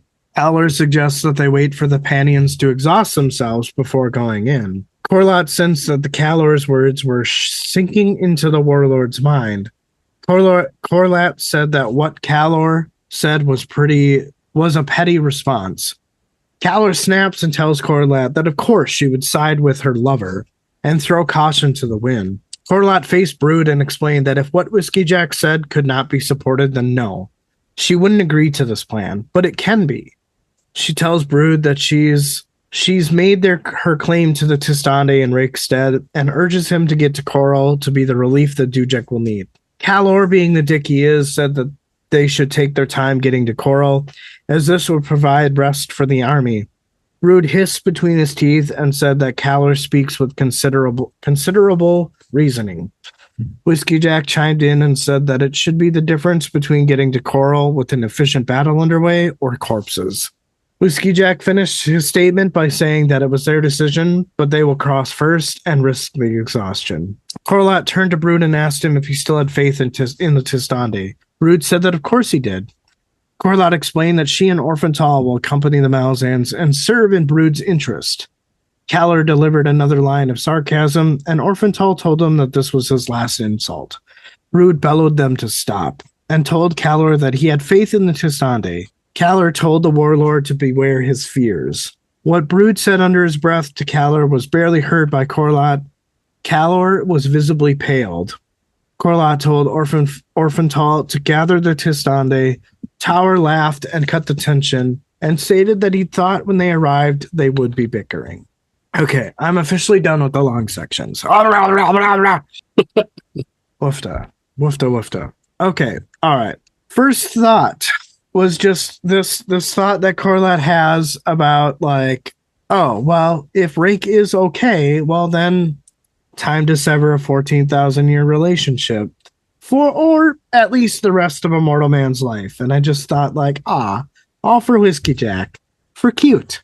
Until he dies, anyways, and then she'll just move on again. Right. Yeah, exactly. Next thing that I had was that, again, when she's kind of talking about the Tistande, she's like, if she takes leadership over them, she would make their allegiance to Brood short-lived and then allow them to just kind of do as they please. And then, I know that she kind of like later recants this in her thoughts, but I think at the moment when I was reading this is, a very hopeful thing for her to say. But I think that it's because she's in a different mentality than the rest of her kin because of Whiskey Jack, right? Like there's hope there. And being that the others don't have that, I don't know how well that would go for them. That's a good point. I like that.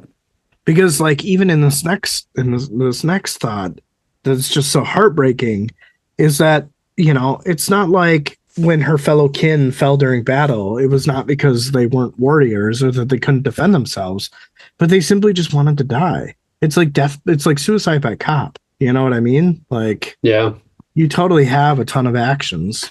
You just don't care. You're just like, just get it over with. Kill me. You just give up. Yeah.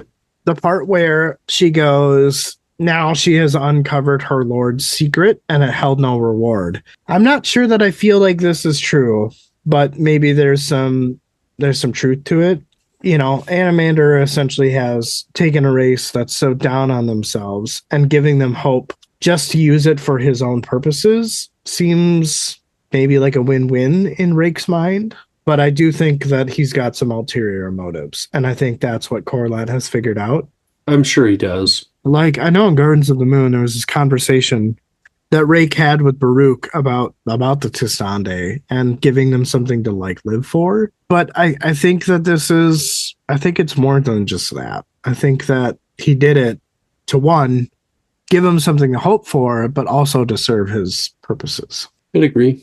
But, and just like she has this thought where, she realized then that she couldn't just abandon her kin to their own desires, kind of recanting that like first comment that I had made. Just like Rake could not answer her questions, she doesn't think that she could answer theirs either. And all of it to keep her kin from not wanting to die and seeking it. And it's just, this has got to be tough for her to be so back and forth with herself. Like, I want to release them. I want to, oh, well, no, I can't do that. I wonder if this is how Rake feels or Rake felt. You know what I mean? Like, she's empathizing with two sides of the problem. I imagine it would be hard when you've been alive for thousands of years to like, come on, guys, we got to keep going here. Be like, fuck off. Like, I'm ready to be done. Right. Yeah. I definitely feel like I was in Corlott's head with her while I was reading the beginning of this section anyway. Gotcha. The other thought that I had was when Brood is explaining to Whiskey Jack, like, hey, you didn't need to fashion anything similar because we never intended for Moonspawn to make a preemptive strike on Coral just so that we could get an advantage over our allies. We had timed this as a combined effort, which does one thing. It kind of confirms that Rake isn't gone. And two, I really actually agree with this. I see where Brood's coming from, but I don't think that this was Dujek and Whiskey Jack's intention. They simply wanted to be able to scope things out first, as it's kind of later mentioned. But I just loved how this statement hits. They're all on edge with each other because they essentially don't trust the Malazans. At the end of the day, they don't trust them. Why wouldn't you want to scope things out ahead of time? I mean, you'd kind of be foolish not to, because otherwise you just walk into traps and you get everybody killed. Right. And I think that it's something that just Brood never anticipated for. So, I mean, I kind of get both sides of the argument here, but yeah. Yeah. And then, this comment where Brood is like, well, I mean, yeah, it's possible that you could lose half of your troops. And I think this is where Whiskey Jack convinces Brood. And I feel like there isn't much that feels hidden anymore. I know the chapters leading up to this point kind of felt like things were kind of like hidden and devious, but I feel like this was the legit plan, was for them to scope out the Panions before their alliance got there so that they wouldn't be caught flat-footed, right? Yeah. Like, I don't think that there's deception there, even though the previous chapters kind of like led us to believe that, but I feel like that makes a difference. Right. And just up until Tower laughs and states that he had a feeling that they would arrive and they would be bickering. Just everything in this section was just so tense. And especially this part with like Caller, Brood, Orphantal, Corlat, all these players about like what to do. Yeah, it was definitely tense for sure. You could see things like it wouldn't have been hard for things to boil over probably. Right. Definitely walking on thin ice for sure. All right. Well, I'm ready to move on. I don't really have any other particular thoughts for that section. Again, everything is just kind of moving south. At the beginning of the chapter, we were at Seta, and now we're at Marique. One city at a time. Yep. All right. Gruntle and Itkovian reached the causeway and approached the platform. Behind them, Behedrin were crossing. There were at least 2,000 of them. So if Gruntle or Itkovian wanted to get their troops across, they would have to cut in pretty quick. The barges had basically been used as a bridge to cross the river. Whiskey Jack and the host, along with 3 of Humbrol Tower's clans, had crossed about 15 hours ago. Gruntle knew that Itkovian wanted to meet with those 2 men again, while Brood had rested his troops on the side of the river and woken them 3 hours before sunrise. Gruntle wondered at the difference in marching between the 2 armies. Amat Irregular was watching from the side as the Bedouin crossed. It was High Marshal Sty, and he couldn't understand the Rivi. Gruntle asked if they had been standing there all night waiting to cross. Sty said lots have crossed so far, and the Malazans know their way around some wood. Also, did they know Whiskey Jack was an apprentice mason before becoming a soldier? Gruntle asked what that had to do with carpentry. Sty said nothing. He was only just saying.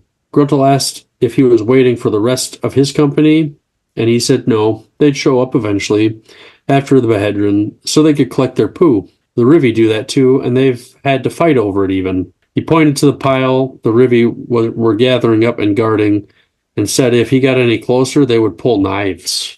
Gruntle said maybe he shouldn't get any closer. Sty said that wouldn't be fun. He wasn't waiting around for nothing after all. Gruntle got off his horse and spoke in broken Rivi, asking who was in charge. One of them told him to have him, Sty, go away. Gruntle apologized and said he couldn't order him to do anything. He was one of the Grey Swords, and he was hoping to cross before more Behedrin did. He was told no, the Behedrin would get nervous if they don't stay in a group, so he has to wait. Gruntle asked when they would be done, and the Rivi only said they would be done when they were done.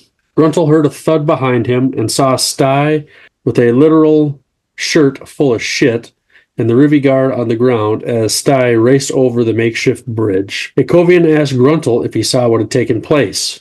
He said no, only the end of it. Itkovian said the punch had come from nowhere and the Rivi dropped like a... Itkovian trailed off and Gruntle finished his sentence saying, dung. Gruntle never thought he would see Itkovian smile. Well, Itkovian's definitely loosening up. Yeah. And, some poop jokes here for you. Yeah, but definitely. Yeah, and Sty just knocking out this Rivi person so he could cross. Kind of an asshole thing to do, I guess. But, what do you do? Well, he had to steal his poo. I don't know if they're using it for, like, fires. Maybe. I don't know. Yeah. I didn't really have anything else here other than just Itkovian, as he's gone here. He's gotten more and more comfortable, and I think that might make the impact that much more if he does die. Like, I think he will. It'll just hit harder. Yeah, I think so too. But I also feel like it's kind of leading him to peace a little bit, like peace within himself. That's a good point too. But yeah, I don't have any other particular thoughts. Nope, I didn't have much there anyway, so I'm good to go. All right. Rain clouds had rolled in from the sea, and sheets of rain were coming down. Whiskey Jack was called back from the vanguard by a messenger exclaiming that one of the wagons was stuck in the road, which had become a river of mud. There was no point in cursing the weather, but it sure made it difficult.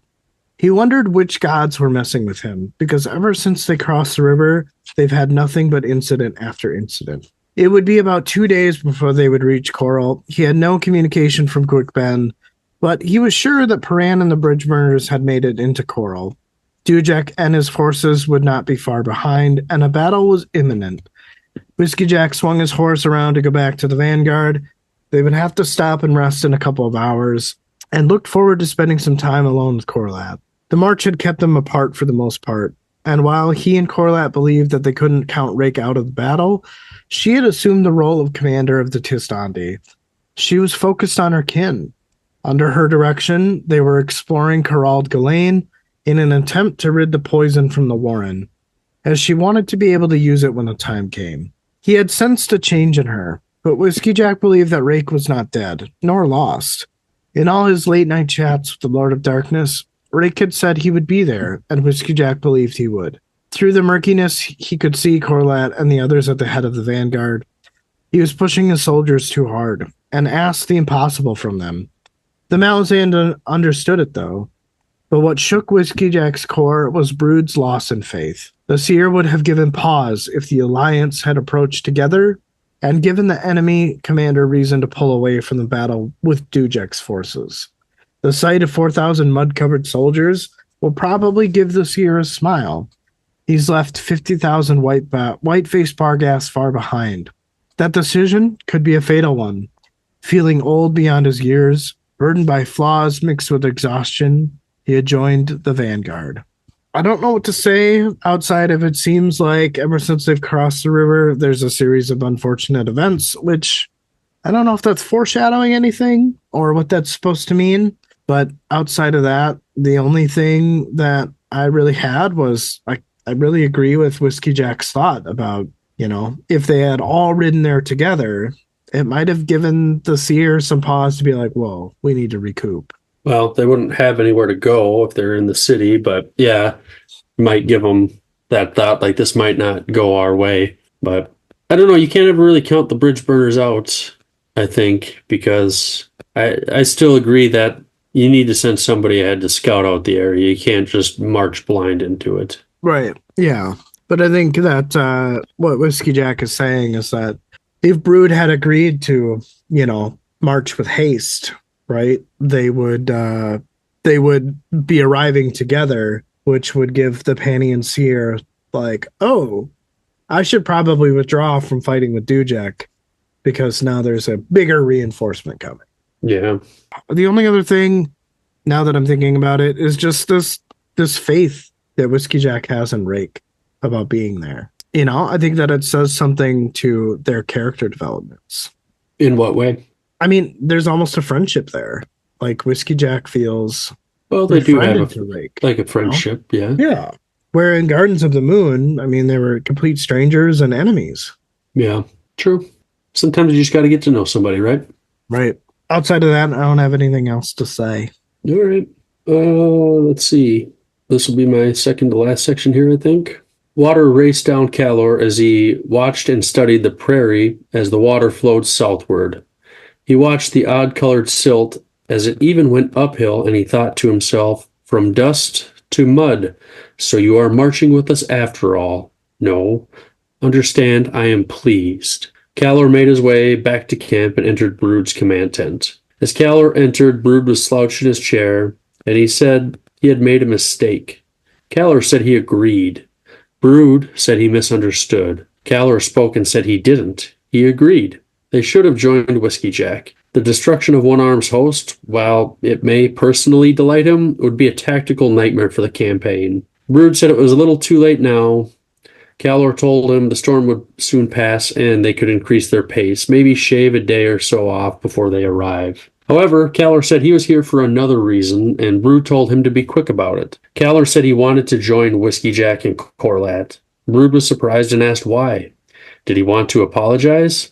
Calor said he would, if that would help, but he wanted to put his experience to use. He has walked this land when the Imus were but children, commanded armies of 100,000 strong, and sat upon tall thrones, and asked Brood if he understood.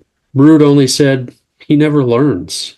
This irritated Calor, and he snapped back, saying he knows a field of battle better than anyone, including him, or Brood. Brood told him the Malazans had done well on this continent without his help. That, and he didn't think Dujek or Whiskey Jack would take his... Did he think Dujek or Whiskey Jack would take his advice? Calor said they were smart. Plus, when he had drawn his blade, he had never lost a fight in 100,000 years. Brood said he chose his enemies well. He had never faced Asim Ultor, Rake, the Greymane, the Segula first. Brood didn't need to mention his own name in the mix. Kaller said he wouldn't be facing any of them in Coral, only the Panions. Brood said perhaps a Kachane Shamal, or three. Kaller said he didn't think there were any left. Brood said that might be possible, but he was still surprised at his sudden zeal. Kaller again asked his permission to leave to join Whiskey Jack and Corlat. Brood told him to go, and as he left the tent, only a couple of great ravens saw Kaller smile. Ooh. Devious. I know, right? Thing. So I didn't catch this the first time going through reading it, but like the river flowing or the stream, whatever, flowing like uphill. But it appears we're going to have Tlan Imus. I guess I don't know if they're going to go all the way to Coral, but they're going to probably be nearby. Yeah. I mean, I didn't catch that either until I read your little note, and that makes sense. I thought it was a cool way to put it. It is cool. Now, I mean, maybe this is the reason why he is making the decision that he's making, Could be. Kaller, I don't doubt his battlefield command capabilities, his prowess, but I don't think you can trust him still. All this, I think he's just wanting to leave so he can get a shot at Silver Fox is all I think this is. I think so too. There's definitely a hidden hand here. Yeah. Next thought, Kaller said that if they were smart, they'd listen to him, and the fact that when he's drawn his blade, he's never lost a fight in 100,000 years, and it's just, again, the scale of time is just insane to me. Oh, for sure. Well, doesn't even Brood say, like, yeah, you can, but you haven't faced off against a formidable foe? Yeah, it's like he's kind of cherry picking his opponents, which, whatever. I mean, sure. Right. And my last thought here, Greymane, is that a name we've heard before or no? Because it doesn't sound familiar to me. And obviously, like, we know of Dasim, we know Rake. The Segula first, I guess we haven't really seen firsthand, but we've got the third, right? Second or third, and we know how good they are in a fight. Yeah. Well, Greymane, right? I mean, from what I understand is that, Tistande are like black-skinned, and the Tistidur are gray-skinned. So I think that Greymane might be the bringer of midnight tides. Oh, interesting. That would be a pretty cool catch for you there. That would be the one thing I've been right about this whole book. I have failed on every account this book. I don't think that's true at all. Oh yeah, and then just kind of like I already mentioned, this the smile on Kaller's face as he leaves the tent. I think that's a smile for Silver Fox. It must have been in one of your earlier sections then, where Orphantal is like, when this is over, I'm coming for you, Kaller. Yep. Maybe I just missed it when I don't know if you summarized it or not, but I was just like, I don't think man. I did. No. I don't know how good that's going to go for you, but I thought it was badass. I mean, it could also be a reason why he's dipping out.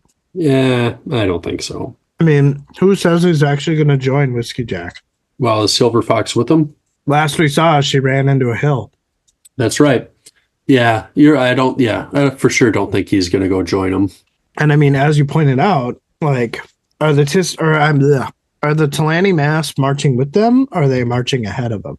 I don't know. I think they're just somewhere nearby, really. Yeah, I guess we'll find out. But ready to crash in on the end here? Yeah, let's bring her to a close.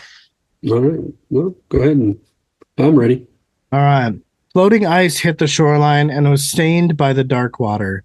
Lady Envy watched as Baljag and Garath splashed towards the shoreline. She used her warren to cross without getting wet. She had enough of the wild seas and thought to herself she wanted to curse Narus and Baru for their failure to maintain order of their waters. She thought that the Pantheon would not like this, though. She sighed and told herself that she would have to forego the pleasure. She turned behind her and watched as the Segula splashed their way to shore. Lannis Tog had disappeared a short time earlier, just to reappear on the shoreline. When she finally approached, she said, "Finally," and was seen wiping frost from her talaba. Lannis Tog said that she would scout ahead as there had been people here. Envy asked which way they were headed, to which Tog replied, that they were headed east, the same direction they were headed. Lannis asked if they should leave or if they should rest. Envy took a look at Baljack, who still had the spearhead protruding from her shoulder, but it seemed that it was pushing its way out and the flow of blood had stopped. She had wanted to heal the eye, but Baljack would not let Envy get close enough to do so. Garath looked strong, and the three Segula had made repairs to their armor. She surmised that there should be no delay at all. Envy asked Tog if Tool had passed this way as well. Lana said that she was uncertain, but she said that the mortals that passed this way earlier were being tracked by some type of predator. The beast probably abandoned them when it saw what it was up against. Envy asked what type of beast. Lannis replied that it was likely a tiger. They do roam these woods. Envy finds this exciting, and they should follow the trail and follow upon her Lannis's heels.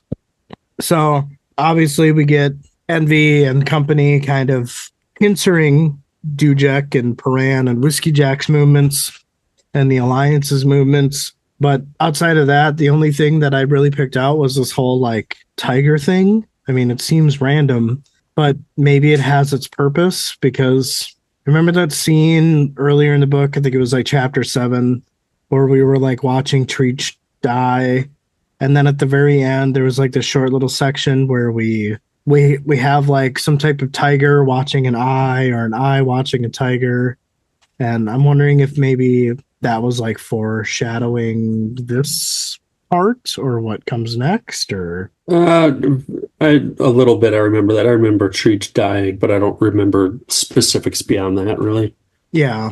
So I just, the whole tiger thing seems real random. I'm not sure what to make of it, but I'm just gonna assume that there's a purpose. There must be.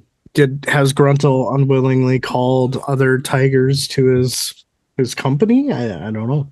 I don't know. Or maybe this is Treach. I don't know. Yeah, I don't know. Even though Treach is dead. But, I mean, anything can exist in this book. Well, read on and find out here shortly. Exactly. But, yeah, that's all I had about, that shortish section. I just like Envy and her, like, she's like, yeah, I'm not going to get wet. Just float yourself over. Right. Exactly. Well, you ready for my last section here? Let's do it to Lars. All right. The trench and tunnel entrances had been hidden well enough that it was possible the bridge burners would have missed them. Paran made his way down the command tunnel, which held racks of weapons, food, and water, as well as other supplies. Finally, he reached what must have been intended as the Septarch's headquarters.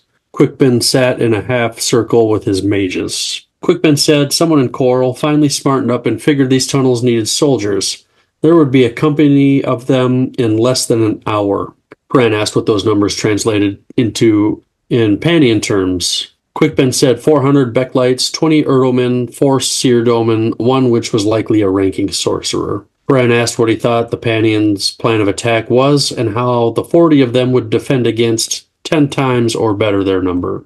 Paran asked about the Moranth munitions. Quickben said they were short, but maybe if they used what they had right. However, if they take out the company, then the Seer will know what's up and send 20,000 soldiers down their throats. So, if Dujek didn't get here soon, they would have to withdraw. Paran told the sappers to rig the tunnels with cussers and burners and to make the meanest stew they could. Paran told Spindle he wanted it to seem like the whole army was present and didn't want a Panian soldier in the company to survive. That would buy them the time they need. The less certainty they left the Seer, the safer they would be. The sapper's moment of glory was close at hand. Paran turned to the rest who remained and said the Seer Doman Mage would need to be taken care of ASAP once the fun started, and asked who had a plan. Shank said he had a deadly and unexpected plan. He had already even done the ritual for it. He just needed Quickben to point the bastard out once things got going. Paran didn't understand and was told there's nothing to blocking it if you know it's coming. It only works if you don't.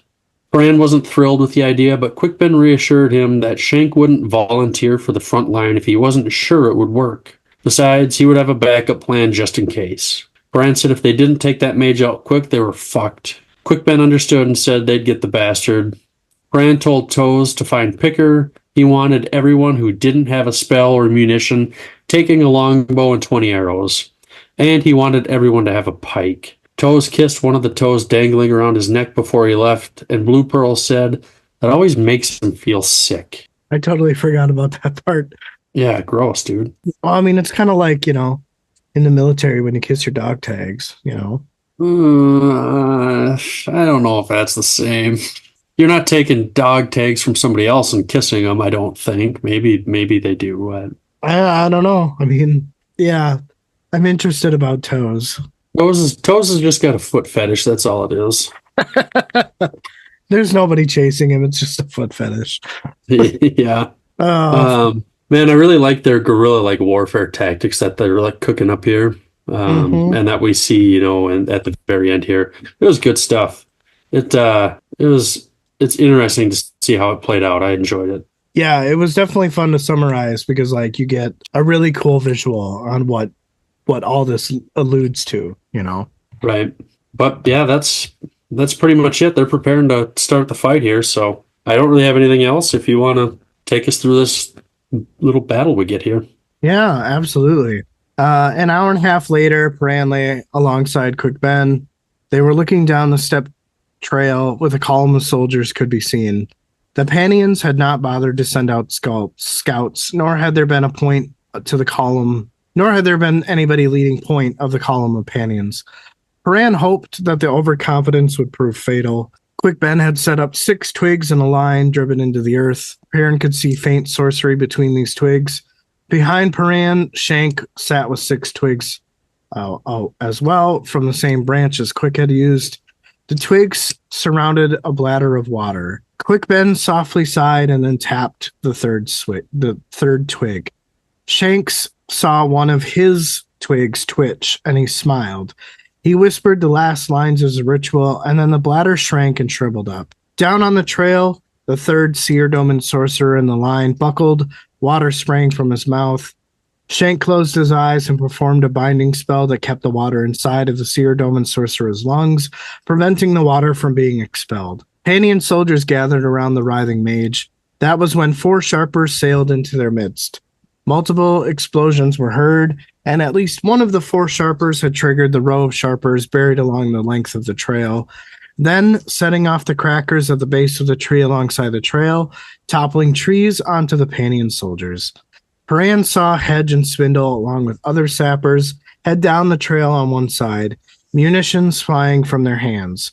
The trees had been liberally doused in oil, which had been lit up by the munitions the sappers threw. Within a span of a heartbeat, the trail and the entire company trapped on it were engulfed in flames. Paran thought to himself that they were not a friendly bunch. Down at the bottom, Hickory had emerged from cover behind the Panions, and she and her company shot down the Panions that had managed to retreat. Paran could feel the heat on his face. He turned to look at Quick Ben. He had his eyes closed. Faint movement on the mage's shoulder had caught Paran's gaze. Paran blinked, and it was gone. He wondered if he was going crazy.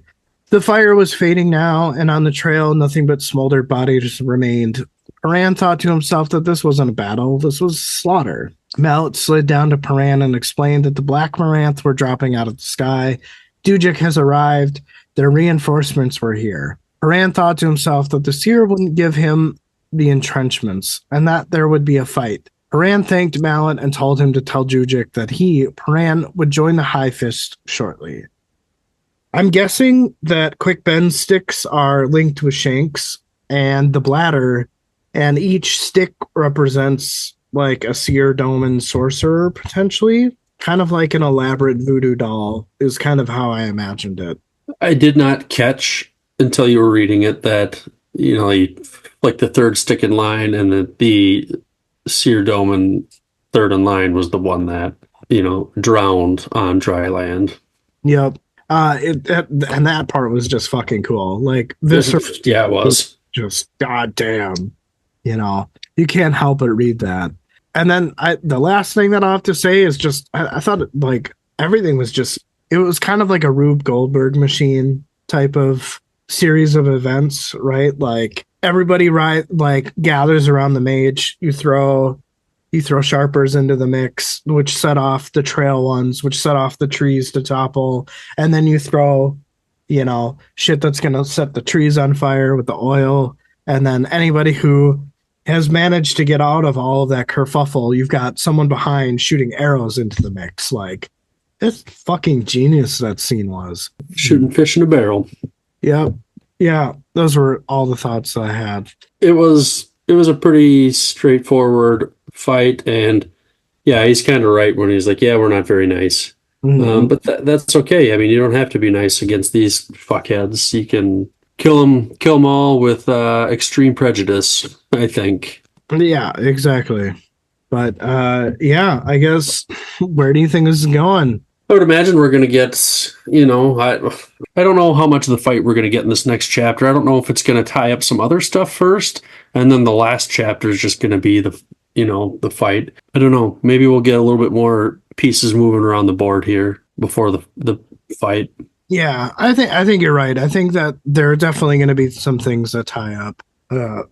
Hopefully with the Mybe, Itkovian, just Dragnapur stuff, Moonspawn, obviously Envy joining the battle. I guess we'll have to see. Hopefully Tool shows up. I don't know.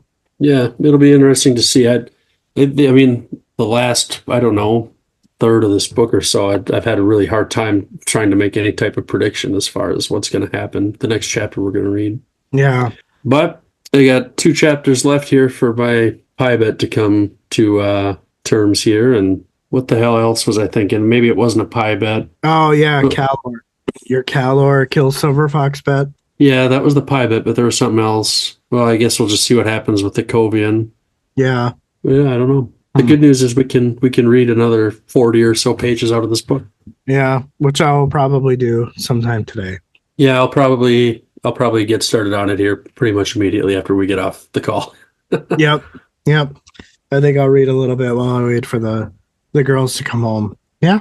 Well, dude, another awesome episode, and yeah, just I would imagine total should be like maybe a little over 2.5 hours long. Yeah, I'm excited to read again, and man, just it's always, I know I get anxious as we get close to the end of the book because it's like, fuck, I want to just like, I got to stop myself after this chapter. I don't want, I can't get into the next one, even though I really want to. So yeah, it's always a challenge, but I feel like the reward is so much worth it because we can talk about it together. So for sure. Yeah. Well, all right, sir. Well, any closing thoughts? No, I'm excited to wrap up this book. Really excited. For sure. I am too. Well, enjoy the rest of your Sunday fun day here, and I don't know, I'll let you know what I think of the chapter here as I get into it. Sounds good, man. All right. Take it easy, buddy. Bye. Bye.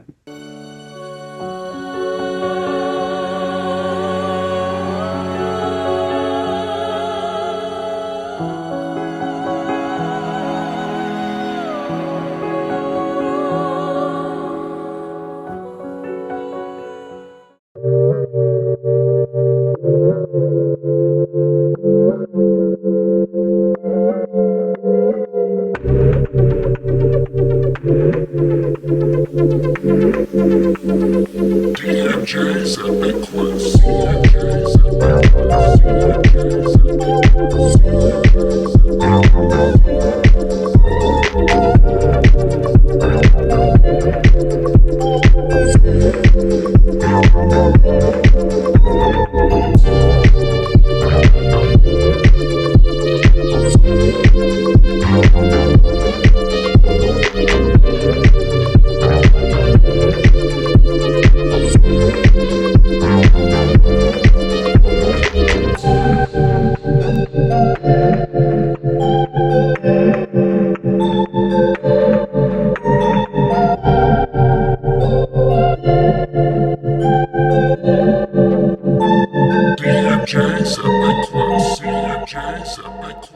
DMJ's CNJ's Epic Quest. CNJ's Epic Quest.